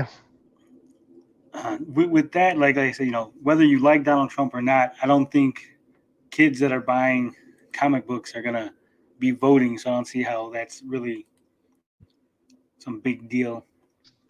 I mean, it's not like, MODOK ever attacked journalists or thought the news was fake or lied about delays. I mean, try to interfere with the I think election. all the time. Oh, wow. Jesus Christ. And his acronym, MODOK is a mental organism designed for killing or whatever the hell it is. His was something about being America's ruler. Wow, they really did it. Yeah, I don't have any words for that, but that man has a big ass head. That is too funny. And they made sure they got the shade of orange right and everything. Jesus. Yeah, they went all out. I mean, if you're going to do something like that, you might as well go all out. Yeah, that's Marvel for you. And it's not like they have to worry about being canceled, unlike, Kathy Griffin. I don't know. They've been trying to cancel Marvel in a couple of different areas, but it's always like movie stuff now. Well, that's the thing. The comic books for Marvel are so insulated thanks to the movies that they could just put out basically anything. As long as it's got the name of the character on it, they'll still just put it out and it'll make whatever, and they're good. They're just doing it for copyright purposes pretty much at this point. But how do you feel about Captain America saying he's no longer believes in the American dream? I don't know about that, man. Then he can't be worked for Captain Hydra, America. He didn't work for Hydra. I mean, he's done things and he hasn't done things. He's passed the mantle like how many times? So I don't know. I mean, if you When he don't got believe killed, he came in back as himself, so I don't know. if he doesn't believe in America's dream, he's not Captain America. Came Hydra. Yeah, exactly. He I can don't be know, they're called messing it Captain up, Hydra. comics-wise. Well, that's a different Captain America. It's a alternate version of Steve Rogers that was created by a cosmic cube or some bullshit like that. Right, after he got shot. Yeah, In the end, it doesn't really matter to me. It's just comic book nonsense, in my general opinion. Well, I could see why it's a big issue since it's Captain America. He's like, he's like the Superman for Marvel and everything. So it hits a little bit harder for That's true. For comic book readers that expect Captain America to be all about America, all on the level, more of a nationalist. I could see it. I mean, if it bothers people, don't buy the comic books. That's all I got to say about it. It's also interesting for his character development. This isn't new, honestly. Like way back when the older comics, he's had a couple of times where he didn't believe in America. He thought he was like a puppet being used by the government and stuff. Way back when Sergeant Slaughter became an Iraqi sympathizer. Oh, see, there you go. And then eventually Sergeant Slaughter came right back around. I mean, Bounding Into Comics did a little thing about it. They wrote a little article. Even though that they've blocked me on Twitter for complaining about all the ads on their website, I still put them on the screen. I don't hold grudges. I'm not like that.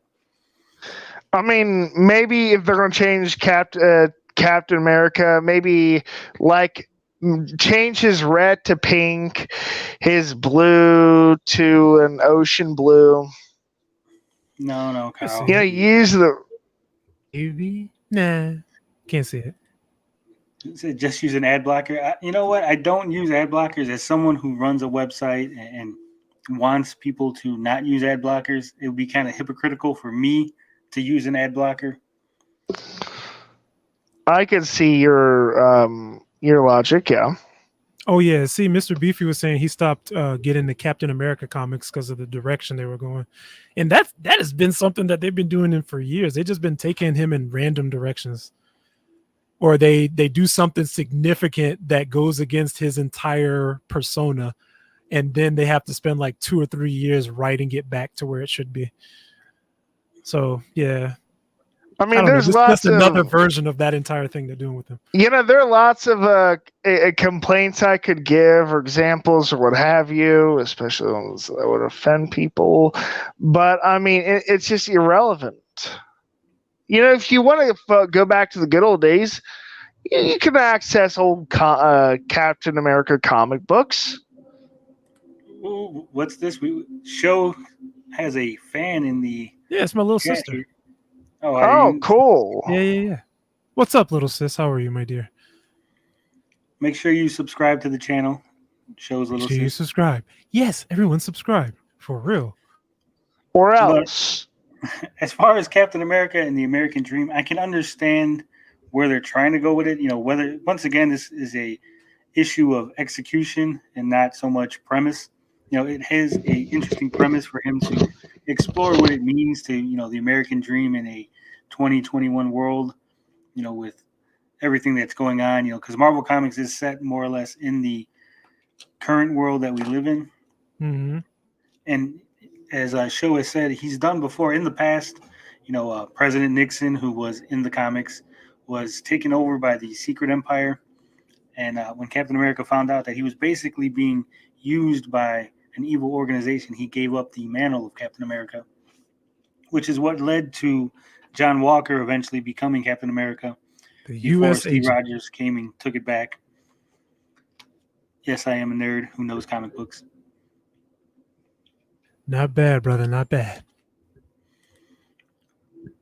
Beefy says he has a yearly Captain America number 100. He's donating to the show. So thank you, Beefy, for sending that to us. We will take good care of it. We will burn it as an effigy. Be right To back. Tommy Tallarico. No. But yeah, like I said, this is not a new thing. This is not something that, the comic books haven't explored before. It is an interesting thing. If executed well, it could, open up a good storyline, good future storylines. Do I believe they're going to? Probably if not. you really want to be more concerned that they're gonna make Captain America go through an identity transitioning. He did go through a werewolf transition at one point. No. I mean, like gender transitioning, dude. I'm talking about the really serious, hard left stuff. I know that they had a like Captain America for every state thing come out recently, so there's multiple Captain Americas, and there might be a transgender Captain America. I'm not sure. I know I know how comic booky the hardcore geeks are, so I just put giving them something to really be afraid about. Well, they'll complain about damn near anything. Captain America if the blue is one shade off, we'll hear about it. Believe me. I mean, it doesn't bother me what they do with him. I mean, or whatever. I just don't care about comic books. I just don't care about comic books. I mean, I've grown past all that. Are you trying to say you're more mature than us, Carl? Oh, no.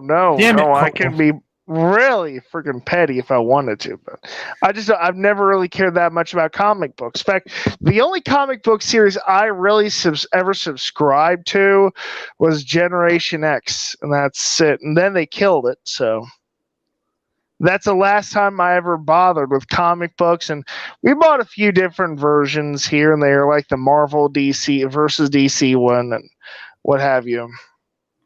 Yeah, I have all of those Marvel versus DCs. They're all in box.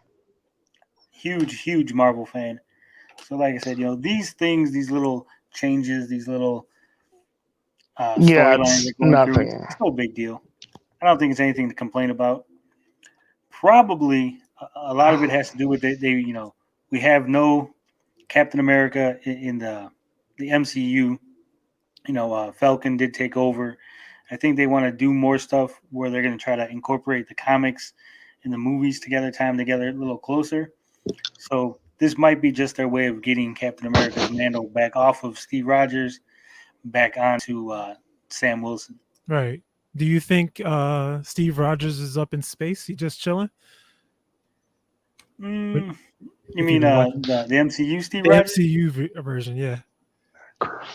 I think Or is that he was dead? just a nod to the video game. I don't know if you played the Avengers video game, the SquareSoft one. Yeah, I played it.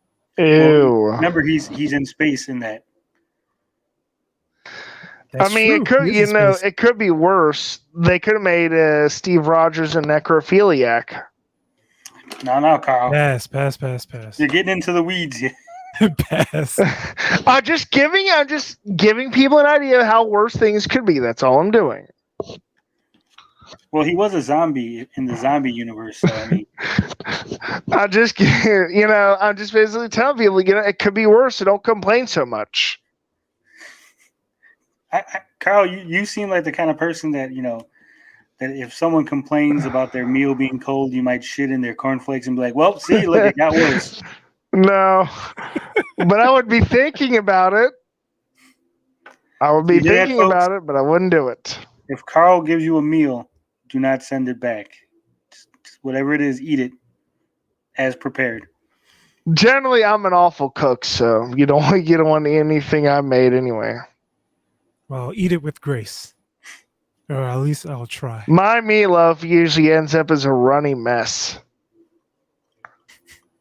I don't even know how that's possible, Carl. I got nothing for that. I'm at a loss for words. Could move on to the next subject or That's I was topic just or going whatever. there. Excuse me, I'm sitting here trying to eat some pepperoni while you guys are talking. Take your time, bro. That's all right. Take your time. Recently, a sealed 9.0 copy of The Legend of Zelda sold for $870,000. Damn. What are your thoughts on this, gentlemen?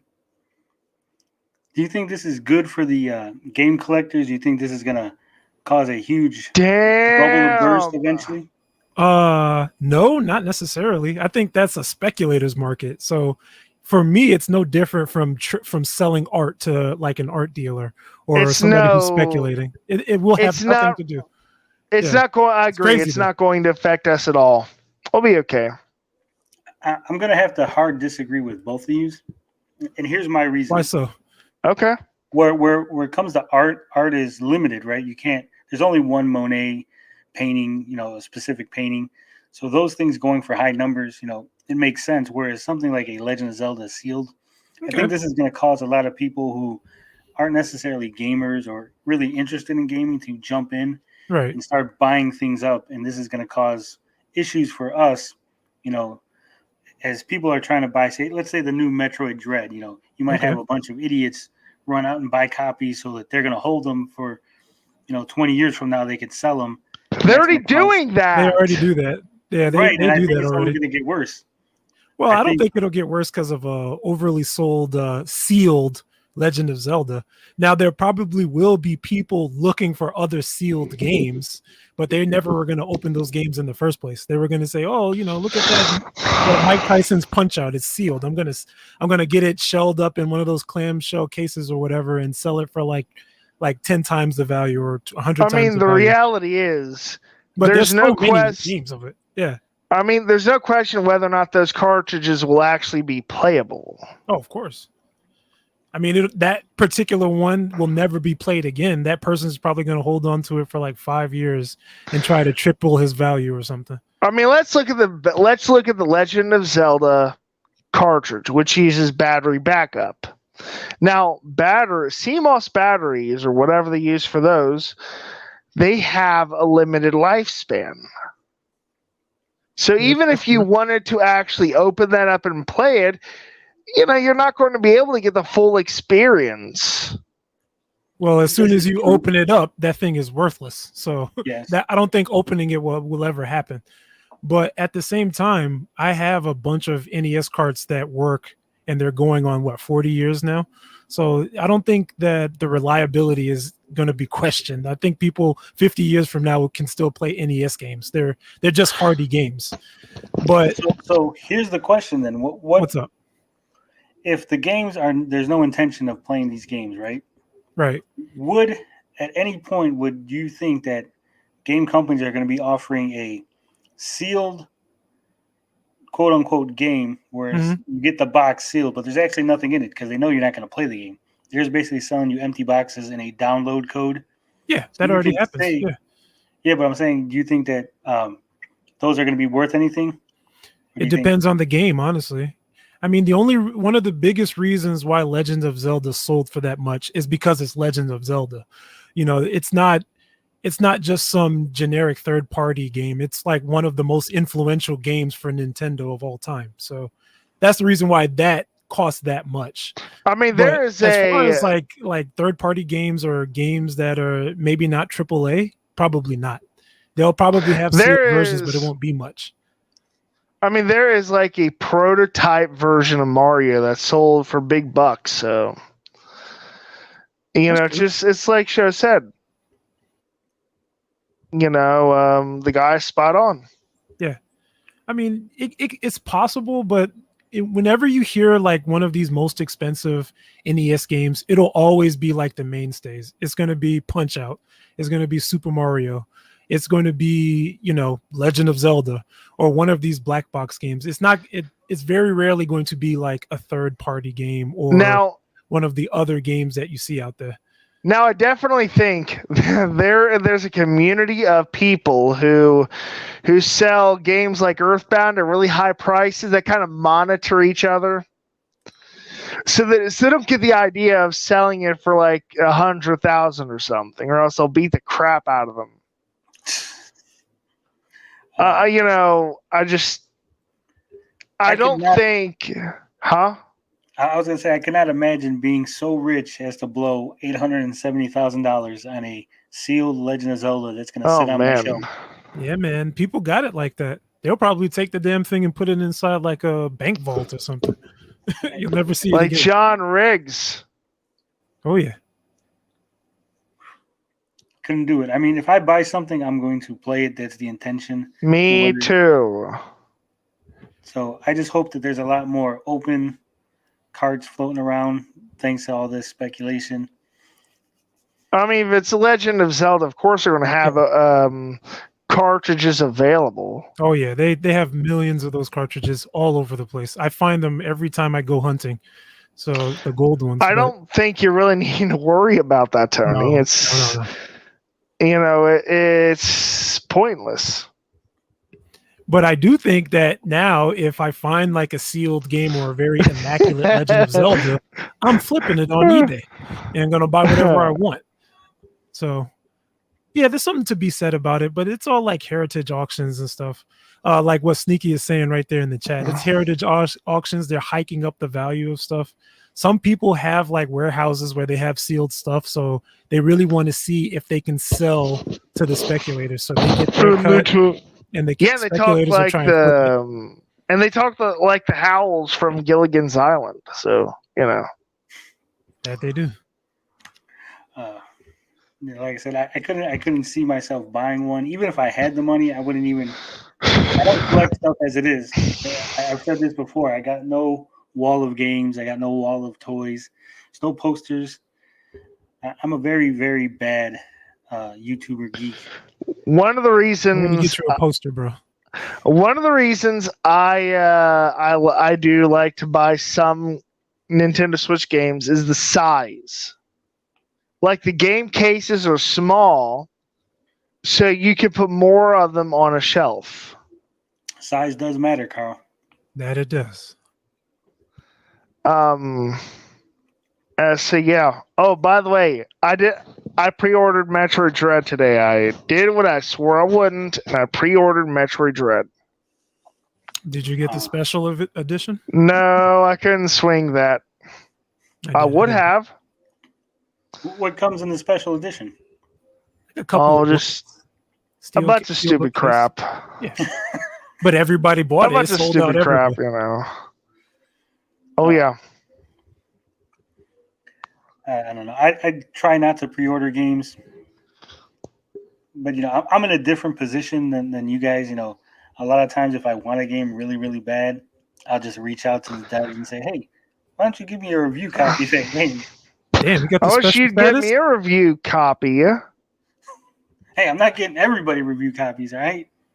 Sometimes I can get some for myself. I mean, if I have to buy mine, I have to buy mine. I don't care. Yeah, I'm okay with buying. I mean, I'm okay with buying, but See, I don't have to. what I do is I go to my local GameStop or wherever, and I can put as much money in the pre-order as I want. You got it like that, Carl? Yeah. Damn it, So Carl. that's what I do. I don't have sometimes I don't have the money to spend on a pre-order all at once, but I can just pay over time. I don't know, man. I don't believe in pre-orders these days, especially coming from GameStop. Yeah. Oh, I GameStop mean, at any moment. it's. I don't know why I wanted to pre-order that game today. It just kind of happened. Really, I don't even like stealth games, let alone Metroidvania games. I mean, this is technically the first Metroidvania. All the other Metroids, they haven't been Metroidvanias at all. So a lot of people are probably going to really enjoy this since it's exactly what they've been wanting for like 10 years plus. There wasn't Samus Returns a Metroidvania Metroid, though? Kinda. Yeah, I remember that one. It wasn't... I guess you could swing that one to be so. Nah. 50-50. I mean, I've never played it was an so. okay game. It was an okay game. It wasn't what everyone was expecting. The last Metroid game I played was Super Metroid. Perfect game to have played. Hated it. You hated it? All right, get him out of here. Okay, so I'll explain. You're the first person. Hear me out. I have a reason. I thought, that sequence in the beginning when you're trying to escape? Yeah. I thought it was too slow. The movement was so awkward, I just couldn't figure it out. Well, that's the point.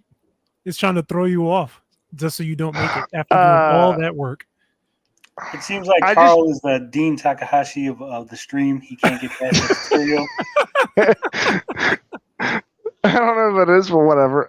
It's just I like my movements fast and fluid when I'm going through those kind of sequences. So yeah, that's why I didn't like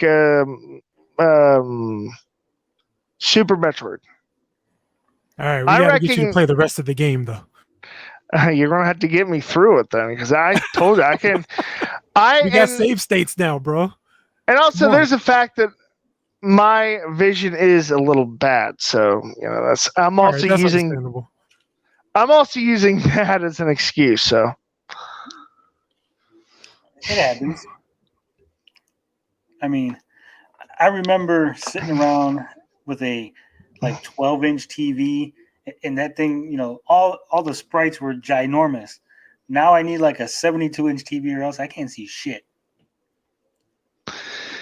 Yeah, it just gets in my way sometimes. I recognize that it's a good game, but I hate it just for that reason. That's all right. You're gonna be the only one. I can't bring you to any parties that we were talking about retro games because you gotta get us both beaten up.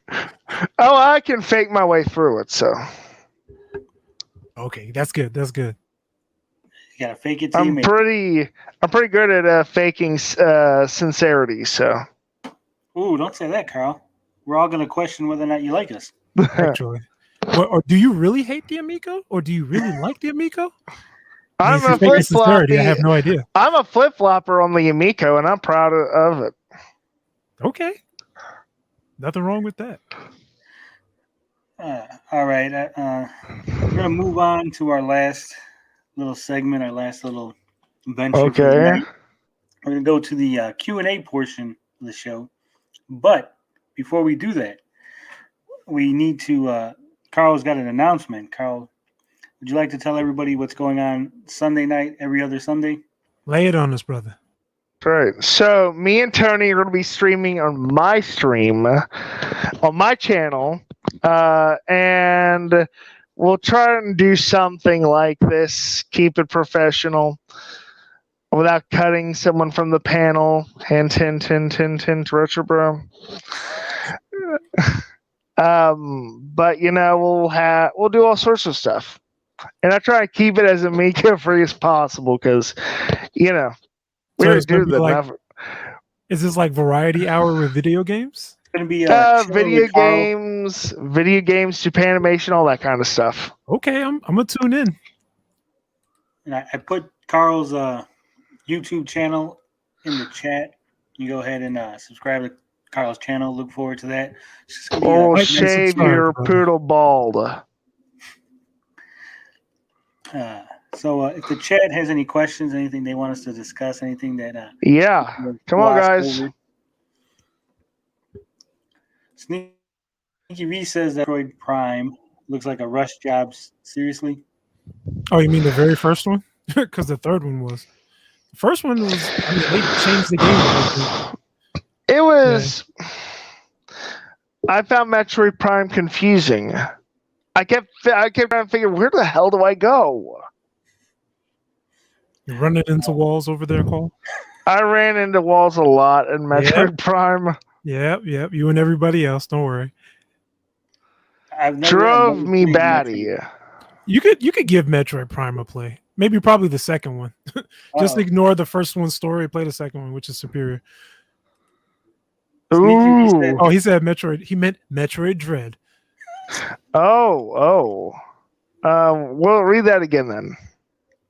He thinks that Metroid Dread, not Metroid Prime, is a rush job. I can see that. Yeah, maybe. That thing's I can see it. It has like a little bit of a Flash look to it, I know people were complaining about that. People really hate the graphics of that game. But much to their credit, the presidents of the Nintendo companies don't go around attacking people because of it. So this is true. Bisco says, I saw some rumblings about Pac-Man on Amico. Is that just a fever dream, or was it mentioned anywhere? I don't know. I think it might have been mentioned in one of those, hey, do you think we'll get like a Pac-Man game? And wouldn't that be something type answer? Oh, that's what he said? I believe so. Trying to look for interest? Yeah. What are your feelings on the OLED Switch? You're jumping ahead, Carl. Sorry. We're still on the Pac-Man. All right. I gotcha. For me, I've said this before, and I think that the licenses are holding the Amico back. I don't think they need a Pac-Man game. They can make something inspired by Pac-Man. It'll be cheaper. They don't have to pay the license. They can,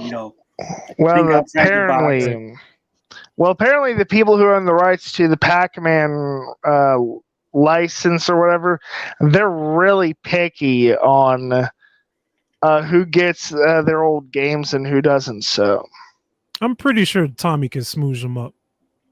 Bisco says, I think some public people think a Pac-Man game is coming to Amico for some reason. It probably will happen.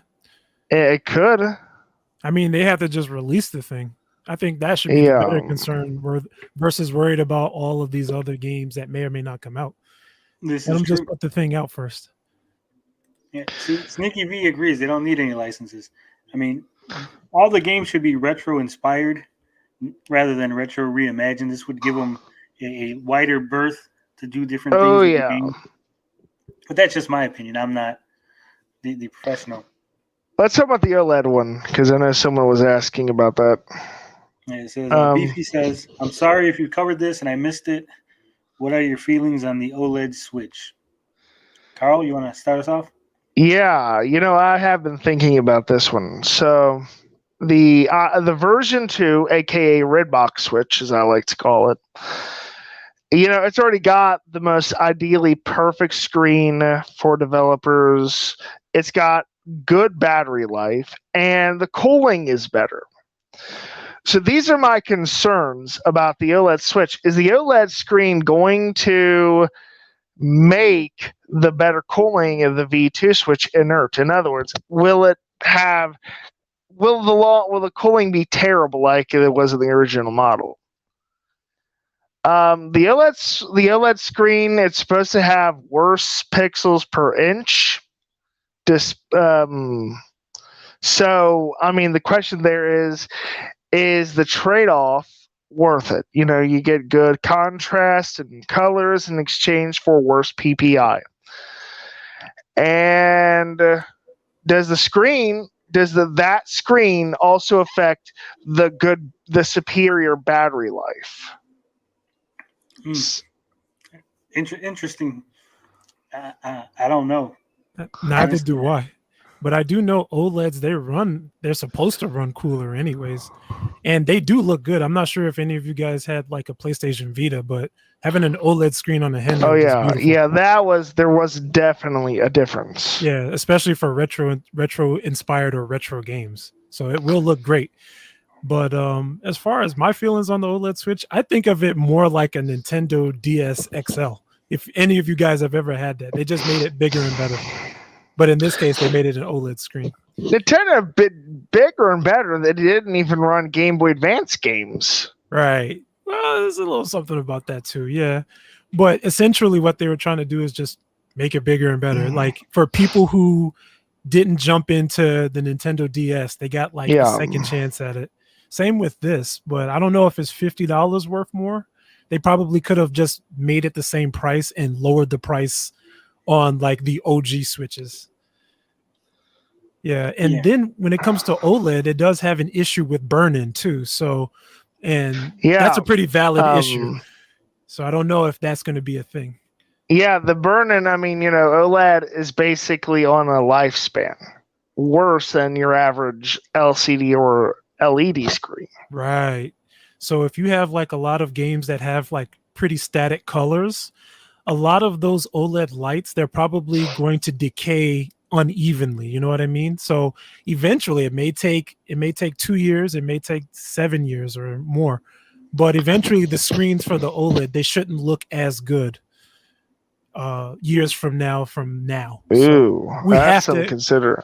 Yeah. So I'm not sure if they made this in the short term and maybe like 2 or 3 years, they're going to have an even better version of the Switch, but this is what they've done for right now. And yeah, Sneaky V, they do get burn-in too, because I have a TV behind me that has some burn-in. That's an OLED screen. Yeah, but yeah, I mean, the technology is better. Yeah. That's a good point. And I know a lot of like RPGs where, what I use the Switch for when it's in handheld mode is like if I want to grind on a RPG or something, See, that's a problem. Yeah. And that would be a problem because you're going to have them static images. Right. Not only the static images, but you'd have like the UI for an RPG. Right. That's going to be there throughout the entire game. You know what I mean? Or even like, I see what you mean. Exactly. So that's the issue, especially if it's going to be white or black. Yeah. So. Oof. Mm-hmm. So it sounds like I'm skipping the OLED Switch. Or you're playing it docked forever. Oh, I'm skipping. Oh yeah, you do get the new light gray Joy-Con and that new fancy schmancy dock. But is it worth it just to trade in your Nintendo Switch that you have?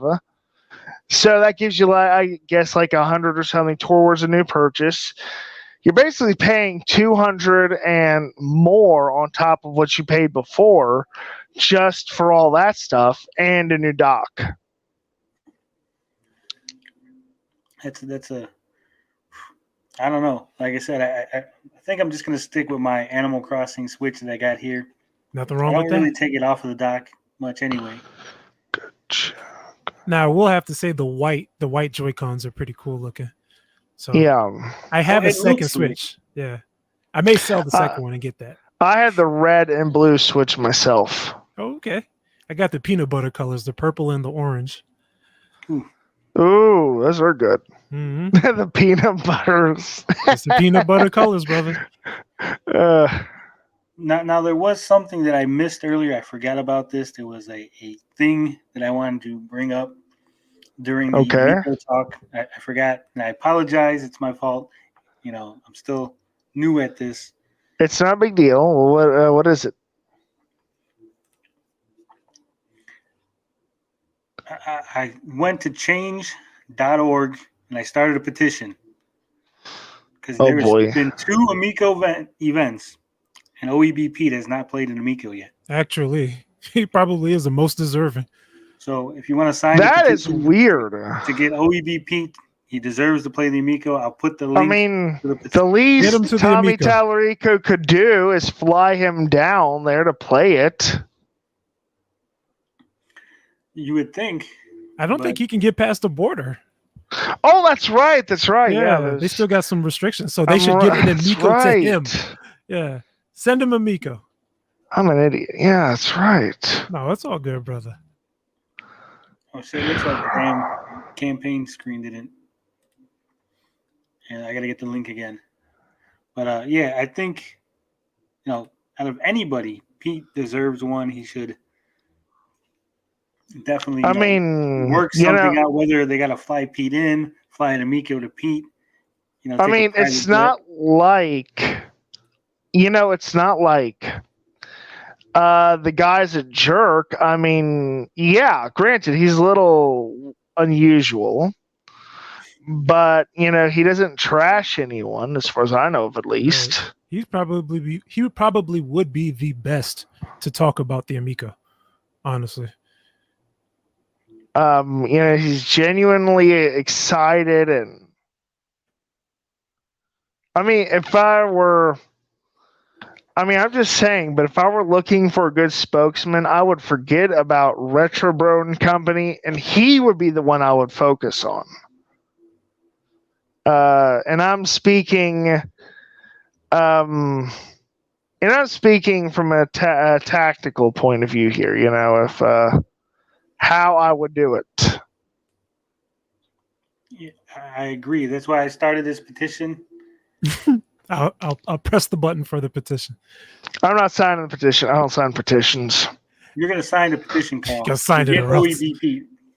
Actually, I don't care if he makes it, huh? No, go for it, bro. Go for it. I don't care if he makes it one way or the other, to be honest. He'll make it. He'll get there. 1-inch biceps. Yeah. Says, Pat and Ian will play the Amico before OEBP. That would be a kick in the ass. That would be true. Now, the better question for both of you is, do you think that Pat and Ian should try out the Amico now that there's been an event that has shown the Amico actually existing? We can't say that it doesn't exist anymore. They do have something to say for it. Now, should Pat and Ian give it a shot now? I mean, no. You don't think they should try it? I think they should wait till it launches. Okay. I bet Ian would do it. Pat too stubborn, man, but I think Ian would give it a shot. Pat is an ass clown. I think it's a very tricky situation because I can imagine if they held an event somewhere where close where they could go, and if Pat and Ian were to walk into there, I don't think they would get the warm reception. I mean, what they could do is that scene from Police Academy 3 or whatever, where they meet Tommy Tallarico in a parking garage at night. He exchanges an Amico with him in exchange for money or something like that, or clout maybe. Yeah, like I said, I think Tommy would have him kicked out. I think they would be a big. I don't think he can order them to be kicked out, though. I think it's well, if it's a private event or an event that he's in charge of, he could ask security to have them removed. Right. You see those two gentlemen, get him out of here. You probably stick up his middle finger as they're being escorted out too. I mean, and with all the bad blood, I mean, no one could blame him. It would be a tricky situation indeed, because especially you would have your retro bros, your turbo joes, Cyrus, they would all be obviously heckling and coming at them Oh, for if sure. they showed up. For sure. But it would be interesting. I don't know. It's I always said, for me, if I was Tommy Tallarico and this whole Pat and Ian thing, I would have gotten in my car, got a fucking GoPro, drove over to Pat and Ian's house live on the stream, knocked on their door, be like, I'm outside with the Amico guys, let's play. Now, if they turn them down, I he'd be mean, like, see, I was there with the Amico and they didn't want to play it. Right. He could probably I do were- that now. if it were me, I'd tell everyone that Pat and Ian's podcast makes you sterile. I got one too many children as it is, so, I'll just keep watching Pat and Ian. Actually. Beefy says he thinks the more important thing to do would be to get it in the hands of people at IGN and such. That's it. I would have said that like a month ago. I would have agreed, but after the calling out on Twitter of Sam Mikovich, after he kind of insulted Frank Cifaldi, I don't think he should send it to any mainstream gaming journalist. I don't think they're going to look too kindly on the Amico. Now, another question, I guess, do you think he can sidestep mainstream and still be successful?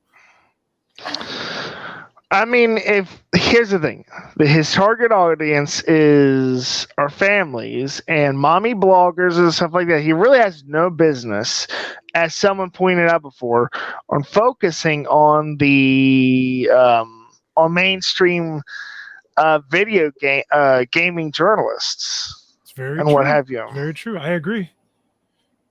I feel like he should honestly push to what he's just been doing, like that Crayola event. That was a victory as far as I'm saying. I mean, as far as I'm concerned, he's just fighting with people like that, just to not take any crap. And okay, I recognize that that's what Sagi likes about him, but I think that's in the end going to work against him, especially during investor meetings. Also, what has to do is go to one of those investor meetings and start antagonizing him, and he'll respond back. But here's the thing, Carl. There's no investor meetings. The Fig Republic, they're not actually investments. So there's no investor meeting. There's no say. I'm just giving an example. Well, that's what I'm saying. I think that's part of why he can, go off on people, because there really is no one to hold them accountable. I don't know. I think someone is holding him accountable. And that when he deleted his threat for a legal action, I think someone's holding him accountable. I can't prove it, but I wouldn't be shocked. Right. It's very true. I mean, I agree with Show. I agree that he could probably sidestep mainstream gaming websites, but he would have to get it in the hands of at least a mainstream, tech website or some kind of. He could bring his trench coat and go to open up the trench kids coat. See, I'm telling you, and show him an Intellivision Amico strapped to his chest. Well, at least the Amico is real, so no one can use an argument saying, "Oh, it's it doesn't exist." It's real. It's real and it has games, so we can. I always beyond figured that. it was real, so it's just. Yeah, like Carl was saying, I don't think anyone ever was saying that it wasn't real. I think there was a debate as to how far along it was and what. Right. Oh, there are people saying it's not real, that it's a scam. But I mean, who in the world's going to scam families out $250? Oh, a lot of people. So I don't think it's a scam, to be fair. I just don't think. I don't think it's a scam. I don't think that it does anything that the Wii hasn't done, or the Nintendo Switch, or like the Wii U. You know what I mean? Well, or even the GameCube. I don't see its value versus any of these types of things. Or an iPad, or a phone. Well, see, the Wii lets you play GameCube games, so the Amico can't do that. Right, but I'm speaking more to like the Wii having like easy pickup and play. Oh games. yeah, literally anybody can pick it up, any age, and I don't see the Amico's value of $250. Making it comparable to any of these things. I'll just be honest. I think navigating the Nintendo Wii is is annoying. It is really annoying. So even if Tommy Tallarico makes it easier to navigate the Amico, then that'll definitely be one more victory he has in his corner. Yeah, That's I true. agree with That's Show. I think so far what they've shown to me is not $250 worth. I know a lot of people will give the argument that it cost X amount of dollars for him to make controllers and it's Y amount of dollars to manufacture the base. But as a consumer, I don't care. I don't care what he has Exactly. to spend to create the system. I care what Right. I That's have to not spend. exactly. So that argument, it's falling on deaf ears. That's not an argument that it's going to sway anybody's mind. Like, oh, this big company has to spend a bunch of money to make this product. I will give them more money. No, that's not how it works. People just want stuff I cheaper. think that the unit, it's the core unit itself is $100. And could the be. controllers, and it could be. But at least that's, I know Tommy has said quite a number of times now that he doesn't want to compare to Nintendo, but that's what everyone is going to be doing going forward, because the Nintendo Switch, if we're just talking about the Switch, is the console that you would probably get for a child, or for someone who's younger or a teenager. That's probably the first thing you look at for the price. And then even if you don't want to think about that, you can think about an iPad. If you look at the game, you say, oh, I can get that on my iPad, like 2 generations back for the same value or less. Or if you want to look at the Wii, I mean, there's Wiis out there for $50-$60. I think it was Canadian Gamer that did a video trying to compare the Wii to the Amico. Yeah, And that stuff matters. People are going to think about that stuff in the future, for at least for the Amico. So the value has to be there. I want to get to this comment real quick from Isaiah Israel. He said, I heard the cult start saying that concave buttons are good. Can't take anything they say seriously now, input lag, graphics, etc. I was discussing this with Saggy earlier, and I think this is something that they have to really understand. Now, the Crayola event was in Pennsylvania where Retro Bro, that's where he lives. And Tommy used Retro Bro as a go-between between Intellivision and Crayola.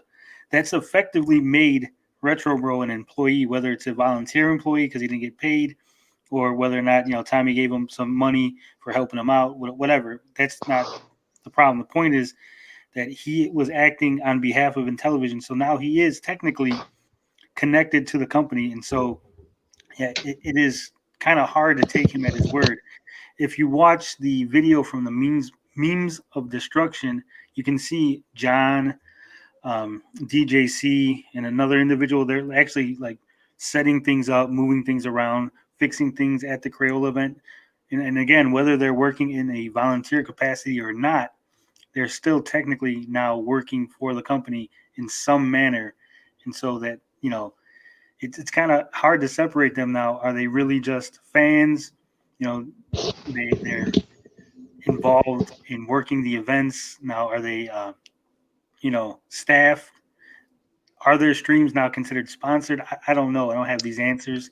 I'm just asking questions, and a lot of people are not going to be able to take them seriously, and they're not going to be able to take them as objective. And I mean, they could be 100% right. Everything they say could be the truth and more, but people are not going to look at that. They're going to be like, well, you worked at the event. Right. You're wearing the T-shirts. You're friends with the CEO.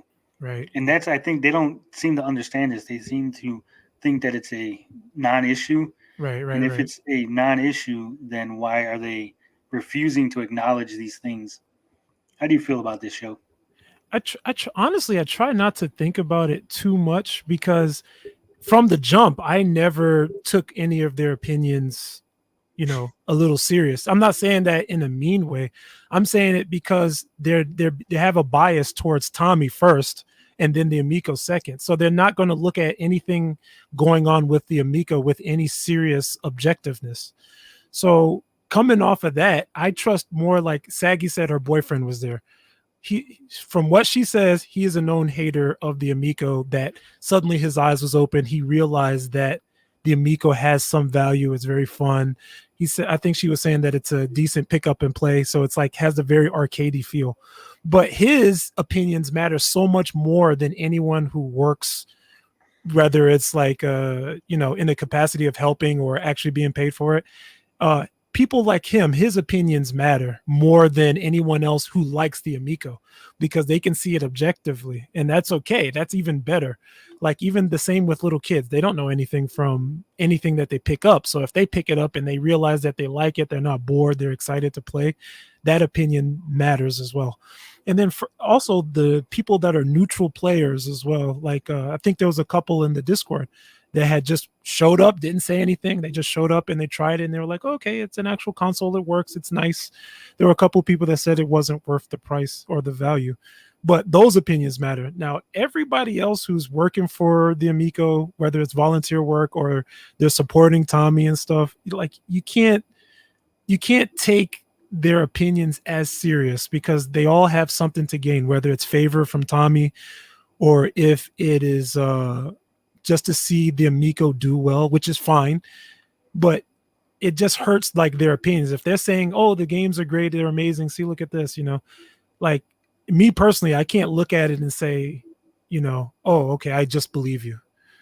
Right. That's what I'm saying. Like there is a bias there. People are There's a bias there.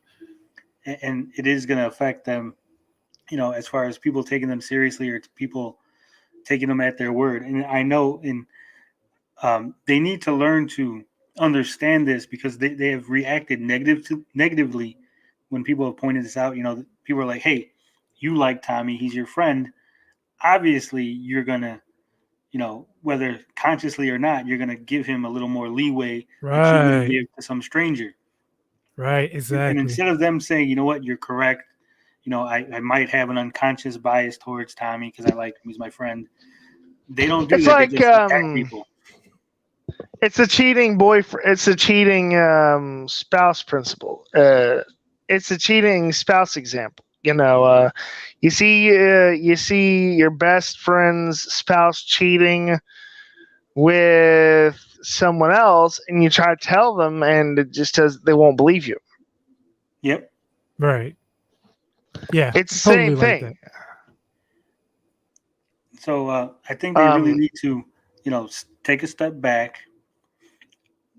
Understand that they're no longer going to be viewed as objective. Just accept that as fact. Not get angry, not get mad.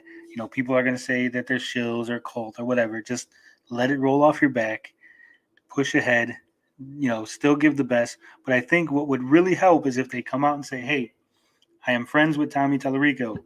Not just once, not today and then never again, but like every time they stream or talk about it, say, hey, we are friends with Tommy Tallarico. We've volunteered at some event. We've done this and that. Now here's our opinions on the things. And whether or not people, take them at their word now or not, it's out there in the open and no one can complain. So it's funny that you say that. Watching Mike Mullis show off the Amico, he actually did some of that. And I don't think he was prompted to do it. He was just doing it just to show it off. And that's probably what they should be doing from here on out. They should just, show it off as it is towards kids and parents with their kids. But it's also kind of hard to say that they're going to do that, because everyone is so passionate and everyone takes it so serious. Like if there's a show that comes in and gets angry because a lot of the so-called haters, they come in and they say, yeah, that's trash, or, the graphics are awful. They take it so serious. You know what I mean? Like it's so personal. It's so personal, right? It's so personal. So, and it actually harms them all the way, because people won't see beyond them getting personal, hopping on Twitter or chasing each other in the comment sections for every single Amico video that's out there. Like that stuff like that, man, they got to take a step back from that, man. You got to be chill. Let the console sell itself, because honestly, in my opinion, as a person who could be seen as a hater, they did very well with the Crayola event. All they just need to do is do more of that and let the console sell itself. Don't let Tommy sell it. Don't let any of the supporters or shills sell it. Just let the console do its own thing, and it will fall or it will rise based on public opinion. it really does. It really, does attract a lot of people. People who don't have any place in the Amico community in general. So all the right now they're getting all these parents, and right now the kids who were like me when I was little. They're saying, they're probably asking their mom or dad, hey, can I get that for Christmas? Well, sure, little Tommy, you sure can. But do you get that, or do you get a Nintendo Switch for Christmas? The new Nintendo Switch for Christmas. See, that's a question that they're going to be asking. Let's say if the Amico does make it to December somehow, that's going to be a parent's question. I'll tell you right now, they'll ask for the Nintendo Switch because Minecraft. There you go. I mean, there's Minecraft. There's all the third-party games that are out there. Fortnite. The older games. Yep, Fortnite. They're gonna want all the indie titles. They're gonna want the Switch so they can get Fortnite, so they can steal money from their parents. Wow, we don't condone stealing from parents. No, we do not. Even though I used to do that. I was a bad boy, but no. Pixie says it's all just a huge joke at this point. It really is over and done. There's zero chance of saving it. The internet has buried it. And once that happens, game over. I think in this particular instance, there is hope. There is, like I said, like Joe said, I don't if they think go it's the route. Yeah, it's not over yet. Let's just be honest. They're still campaigning. People are still reacting to it. Right. If they go mommy bloggers, let's take Tommy at his word. Let's say that he does have some big 10 million sub YouTubers lined up in a space that's away from retro gaming, away from video gaming in general. Those people aren't going to know who I am. They're not going to have watched my videos, Ninja Kitty's videos, Sneaky's videos, Osima's videos, Cyrus's retro. They're not going to see any of our videos. Their first exposure is going to be, whoever this 10 million sub mommy blogger, mommy YouTuber, whatever. Yeah. So there is a chance that they could sell it. I mean, he has to have a product, obviously. He has to be able to produce it, manufacture it, and all that.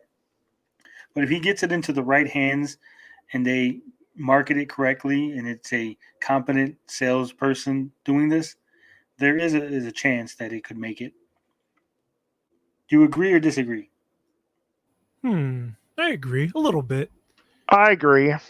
I think it'll be successful, but only like baby success. It's not gonna do numbers. I just can't see it. I could see them bringing this to all the kid-friendly museums, like over here in the northern Kentucky area. We have the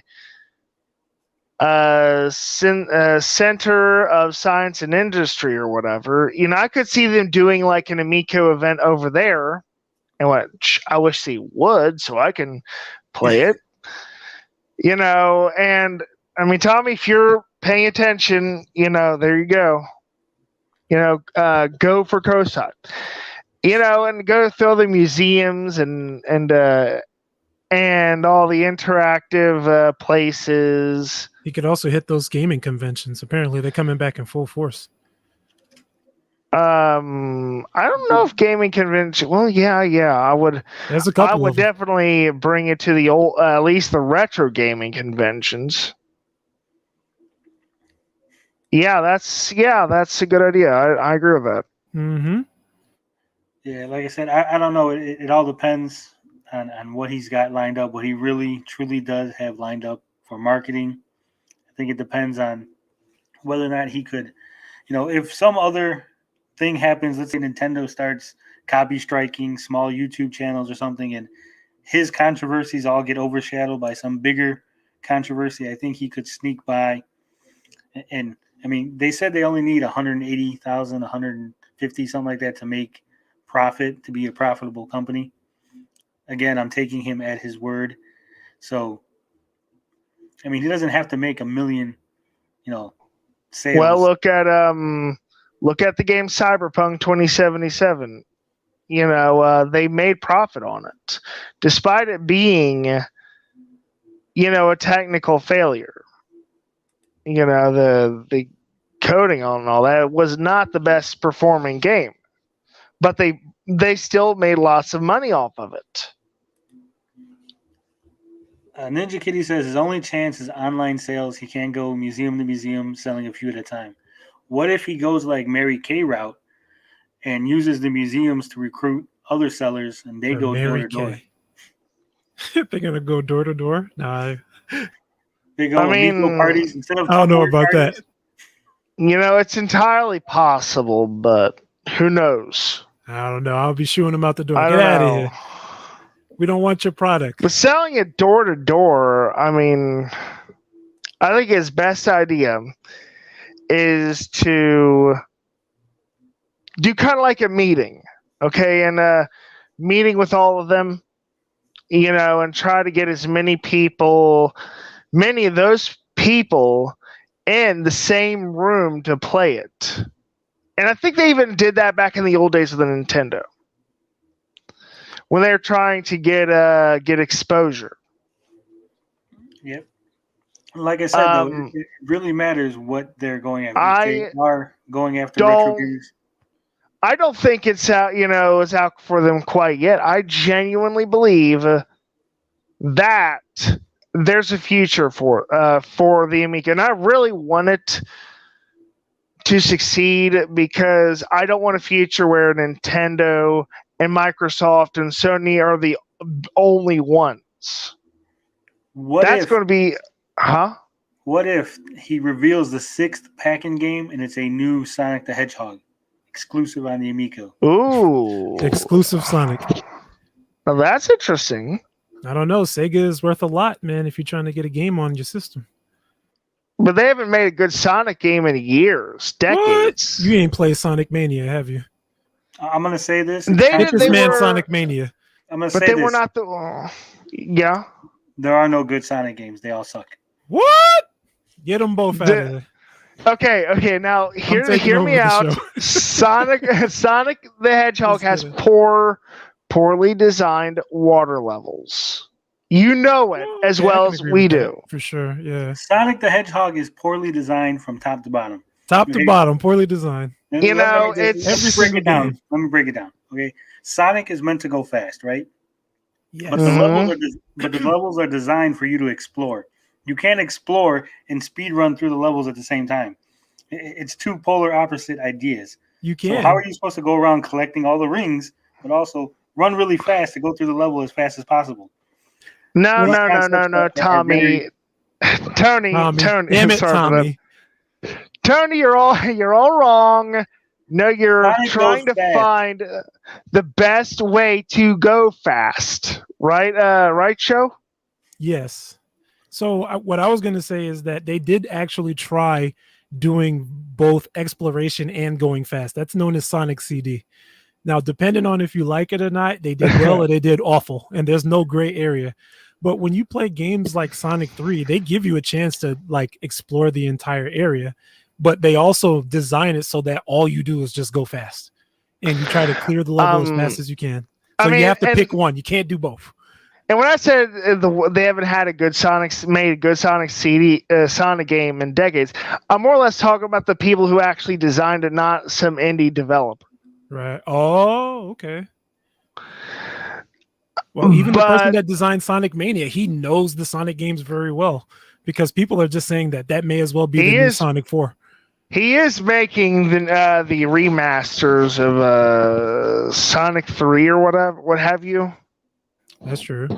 That's right. All right, Tony. I was gonna ask a question for Tony. Do you like Super Mario at least, as far as going decently fast in exploration? Yeah, I like Super Mario. It has, you don't have to go and look for other rings. Like, I guess I'm someone who likes to collect things. So right. Sonic, I'm like, oh, I missed that. I got to stop. You got to stop and go back and get it. Okay. Okay. I like Super Mario, but I hate the choice of colors. Okay. Why do you hate the choice of colors? I mean, sometimes they bleed into each other. Okay, that's true. You colorblind, right? Oh, might as well be. Okay. I'm not colorblind technically, but like I have cataracts, so you know. Well, shit. Colors are bad then. All right. It's I like Mario. In fact, I would really love to buy a Mario game for my Mario themed Switch, but I can't see to play it. Why don't you get a Seeing Eye Dog? You can get the Seeing Eye Dog. You can play Mario. Oh, hey, I already have a dog here, and I'm not that bad off, but get you like a helper. I mean, that's how AIDS got started, dude. We're not even gonna go there, Carl. Oh my goodness. You got any other questions in the chat? Yeah, come on, guys. Come on. Questions. Come on. I know Easy G said that if Tommy has a new Shovel Knight, Hollow Knight, or Cuphead is a 6-pack-in game, that's a game changer. I don't think so. Those games are good. They're not. There's no way in hell. There's no in hell that he does a 6-pack in a game that's Cuphead or something asininely difficult like that. No way in the world. I don't even think any of those games actually meet his criteria. I think it's E for everyone and E10 plus. There's no way he's going to bring Cuphead to the Amico. Like Show said, it's about devils and stuff like that. And that would offend most hardcore Christian families, I'll tell you that much. I think that those particular games, they are popular, but they're not.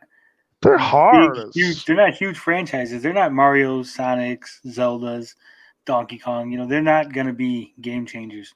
No, but that also leads to another thing. I don't think the Amico has like the killer app at all. I think Earthworm Jim is supposed to be the killer app, and who knows when that's coming out. It's not just Earthworm Jim. It's Night Stalker and Cloudy Mountain. Now, Cloudy Mountain pretends to be a role-playing game, but it ain't. Okay. It's a fantasy game. But is it a killer app though? Is it something that he can push mainly to sell units? I've seen the old Cloudy Mountain. It looks really good. So if they can make it even better than that one, I think it would be a killer app. That's my opinion. Personally, I think that they need like a Dance Dance Revolution or Just Dance type game. The dancer? Yeah, because it's got motion controls, it's got a microphone. You could have a dancing, singing type, combination game. I mean, he has connections with the music world, so he should be able to, finagle some licenses to use those connections. I'll tell you a game that I would the kind of game I would like to see him bring over. Either of you see the movie Scott Pilgrim versus the World? That movie sucks, Carl. Okay, now hear me out.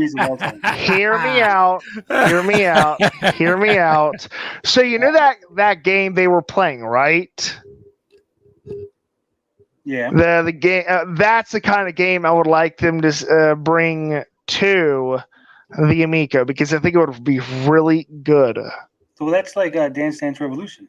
Yeah, that's I mean, it's Dance Dance Revolution, but it's not about the dancing. It's about you're fighting. So it's like a Dance Dance. Yeah, it's a rhythm. It's a motion. It's a rhythm fighting game. Fighting game basically, or something to that effect.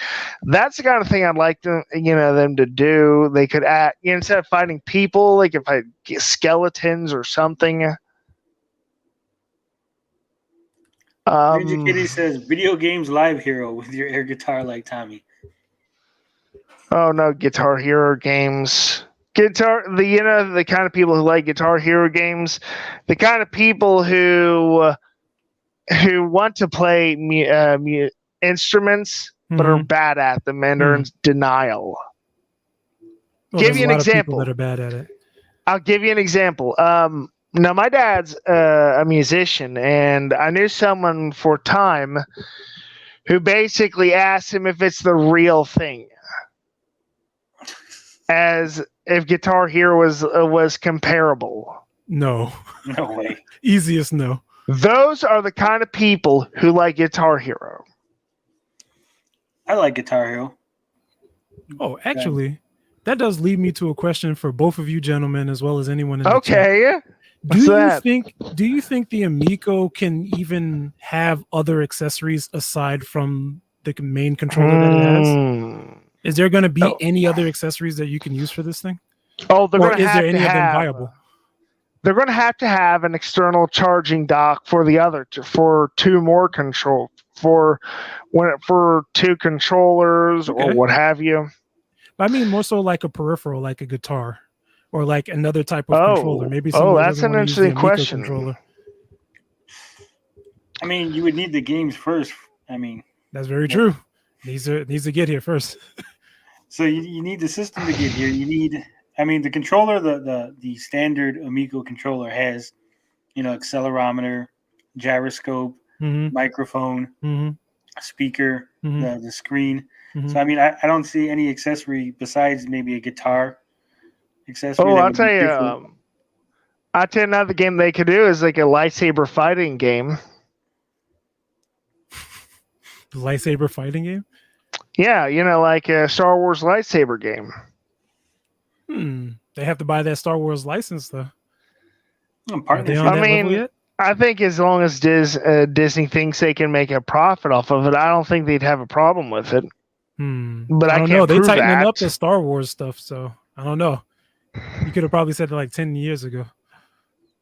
Actually, no. They other people are doing Star Wars games. They're loosening up on that Star Wars license. They're no longer letting EA have the sole rights anymore. That's even better then. Bisco brings up a good point. He said, spending years convincing everyone that the new controllers are essential and then offer another controller, not Tommy. Yeah, that's a good point. I mean, he's hammered home that these controllers are the end-all, be-all. I don't see him, at least not in year one. He won't do it. At least not a year one. But if he releases a second controller, it'll make him out to be the biggest liar in the world. Well, I mean, he still pushes the main controller. I'm just saying, is it possible to use something else? Like, I care not for the Amico controller. I want to use like an Xbox 360 controller or something. That'll never happen. I mean, I think it could happen, but not maybe people finagling a way to use it. Not like as far as like a pro controller from Intellivision, I don't think. But someone's gonna figure out a way to sync up their Xbox or PlayStation controller to it. So hack it day one. Yeah. Oh yeah, someone will figure. People have already figured out how to hack the Evercade. I mean, they couldn't even secure their developer portal, so that they could not. So I could imagine you're trying to get sued, bro. Lawsuits incoming. He won't sue it because there's. Tommy won't sue him because his investors are the people who are. Don't say that. Don't say things like he's not going to sue, because then that'll make him sue. It's not. That means he's hired 3 more lawyers. He's suing even harder. all right, okay. They are sending me a developer shell. They have my address. Let's not tempt fate here. I don't want to open the package and have like subpoenas all like popping out. No. I do got a question for you though, Tony. Are you going to do a video on the Amico shell? I am going to do an unboxing. Okay. I had plans. Now, see, here's something. Prior to recent events, I was considering perhaps using the shell as a trophy of sorts, and we could organize tournaments, possibly for charity, where the winner would then have the shell for, say, 3 months until the next tournament. Oh, so it's kind of like the trophy that gets passed around. I love it. Yeah. Unless someone figures out how to copy the shell and give them out. Or we could do that. The shell has no technology inside, does it? No, it's just empty. No. Oh, okay. Or the thought was perhaps maybe re-auctioning it off for charity. Now that's interesting. That's really interesting. I like that idea. Hell, I like it even more. Yeah. I don't know the specifics on, what I would have to do and all the, legalities and all the tax stuff. So, I mean, if Intellivision wants to step up and help me out with that, I'd be willing to donate it in order to raise some more funds for charity. We could work something out. You got my number. You know where I'm at. Somebody will be calling, but it will not be Tony or Tommy. It'll be legal team. No, I'm just kidding.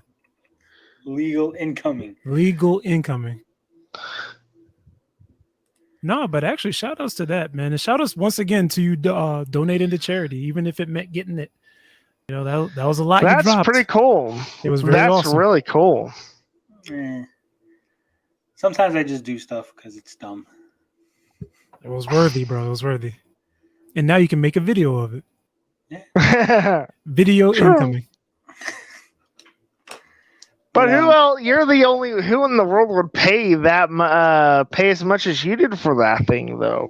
Yeah, that's what I was thinking that too. That's why I was trying to come up with an idea where, if like I said, maybe in a high score contest where it's $100 buy-in. Actually, I kind of have an idea. I have an idea. Carl. You could turn it into a Raspberry Pi machine and then auction it off for charity.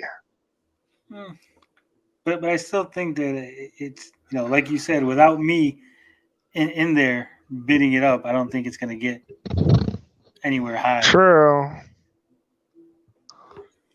I don't know, if you're trying to re-auction it off, you may want to pass it on to a large YouTuber and be like, bro, can you help me get some outreach on this? Hey, you can always get a show to get all his bros from New York to help you. All the bros from New York? Yeah. You can bring them in. We'll bring the team. Like I said, I mean, because see, here's part of the thing. Part of it is I would, prefer somebody who's at least within this community and the Amico community to get it. Whereas if a large YouTuber auctions it off, it might end up being some, destroyed. No, I would, some, Saudi prince's collection, next to Elvis's gold record or some shit. And next to the, what is that? The Nintendo PlayStation. Yeah. The Saudis own that too now. So, that's why I said, retro gamers in general, we like high score contests. The shell was auctioned originally for $2,100. $100 buy-in. If you could, win the contest, you would, for $100 you get the shell. All proceeds go to charity. You only need 20 people to get in the contest, and you already made it $2,000. Sounds pretty good. And it all goes to charity. The sad thing is, this would be kind of thing that Tommy Tallarica would really do well with. Exactly. And like I said, I don't know the legalities or the whole, what I got to do tax-wise in order to pull something like this off. So, if Intellivision wants to lend a hand, I'm right there willing to, put it up. I don't think obviously give me a free buy-in into the contest because I'm putting up the shell, but I don't think they do it, honestly. Just Tommy's the kind of guy who likes to fight with people, and definitely doesn't like Tony. He hates Tony with a passion. He finds a Tony voodoo doll somewhere. He doesn't know where you live. He doesn't know where you. All right, Carl. Yeah, he doesn't know. Yeah, it's I'm gonna be sending Sidekick Max to the door from now on. He doesn't know where you live. So, Sidekick Max is ready with the drop kick. No, just be like, go answer the door. I think someone's out there. Get out there. I'll tell you what you should. You should get yourself a white cane. They can smack the crap out of them with it. How about this? We put the Amico shell up. Celebrity charity boxing event. Tommy Tallarico, Tony TGD, 10/10/2021. Actually, BZKL had a good advice for you, Pat and Ian. They do that yearly charity stream. Hey, yeah. So, and that would be extra for them. That would be like the most glorious thing, I'm sure. This is true. Yeah, So, you could do that. That's a great Pat Ian- idea. I'm sure you Now- can contact both of them. I know they watch my content because Pat has used a lot of my stuff in his videos on the Amico. So hey, Pat and Ian, if you're listening, there you go. So just hit me up, TonyTGD at thegeekgetaway.com, Pat, and drop me an email. We'll hook something up. That's a I'm really gonna try good and idea. expedite it for you. I'm gonna talk to Ian real quick. We're gonna expedite it. Cool. That's cool with me. So anything else in the chat? Anything else to discuss before we? See, let me look here for a minute. Hilarious. So they're all pretty much just talking about the charity thing. I'm not sure if Ninja Kitty is saying that the Kermit doll is me, or is the Kermit doll Show? Because Show's got the Kermit. Yeah, it's actually kind of funny. When I saw that people were trying to make fun of your voice for sounding like Kermit, I'm like, yo, I think I sound like Kermit, and I've been using this avatar forever. Okay, let me be clear here. As someone who people have accused of sounding like Ray Romano, Tony sounds like him too. But nobody loves Tony. That's the problem. Everybody loves Ray. Everybody loves Ray. Everyone loves Tony too, man. Except for the shills. They hate you know what? I don't even know what that is because according to Sidekick Max, I don't sound nothing like Kermit. We're Ray Romano bros. We're brothers. We're brothers, and Ray Romano Ray Romano sound-alike brothers, or something like that. Yeah, like I said, I don't know if it's a mic issue, if it's an audio issue, the room that I'm in. You don't sound like Kermit the Frog. I don't hear it either. I did do a Kermit the Frog opening in one of my videos. Oh, that's what it is. No, but that was after they called me Kermit. Oh, after the fact. Oh, yeah. I mean, I don't see it, brother. You know, honestly speaking, I have the best hearing here. And you don't sound like Kermit the Frog at all. Well, thank you, Carl. Because I didn't think I sounded like Kermit, but I wasn't too sure. I don't watch my videos, so that's another issue. So I don't even know, what the quality is. You don't sound like Kermit the Frog. That kind of makes me laugh. What's that one say? It says it's the best insult they can come up with. Which is so weak. Yeah, it is. That is pretty weak, yeah. If anybody in the chat got anything else, let us know in the next couple minutes, or I guess we'll get out of here. It's been 3 hours. I know you guys love hearing our voices. Carl's voice is smooth as silk. Yeah, it is. No, my voice is awful. My voice is terrible. You sound exactly how I'd imagine you'd look like, to be honest. You're probably like 7 foot tall. You're probably like 7 foot tall or something. Nah. 6'5", but close enough. Man, see, I told you. Oh, you're probably this brawny 7 foot tall dude. Nah. I wish, but no. That's all right. At least I have some height. I mean, I'm pretty tall, but I'm not beyond 6 foot. It's all right. All right. Before we get into the fighting over which one of us is who's taller? You're taller. I'm shorter than you. Oh, Tony's probably like 5 feet or something. Yeah. Whoa, imagine Tony being like, I'm 6'2" plus and I'm swole. 6'2". Yep. About the same height, brother. Well, yeah, I'm shorter, but just shorter. I mean, so we're gonna go ahead and end this little fiasco. Thank you all for watching. Thank you, Carl, for being here. No problem at all. No problem, brother. Appreciate it. You should come over more often. Tomorrow, like Carl said, we'll be on Carl's channel streaming. Yep. I'll be at 8 o'clock. Carl will be running the show, so it should be an interesting one. Same TGD show, different channel. Yep. or whatever. I'll be there. 8 o'clock sharp. What is that? 8 o'clock EST though? Eastern. Eastern. Yep. Got you. So love, peace, booty grease.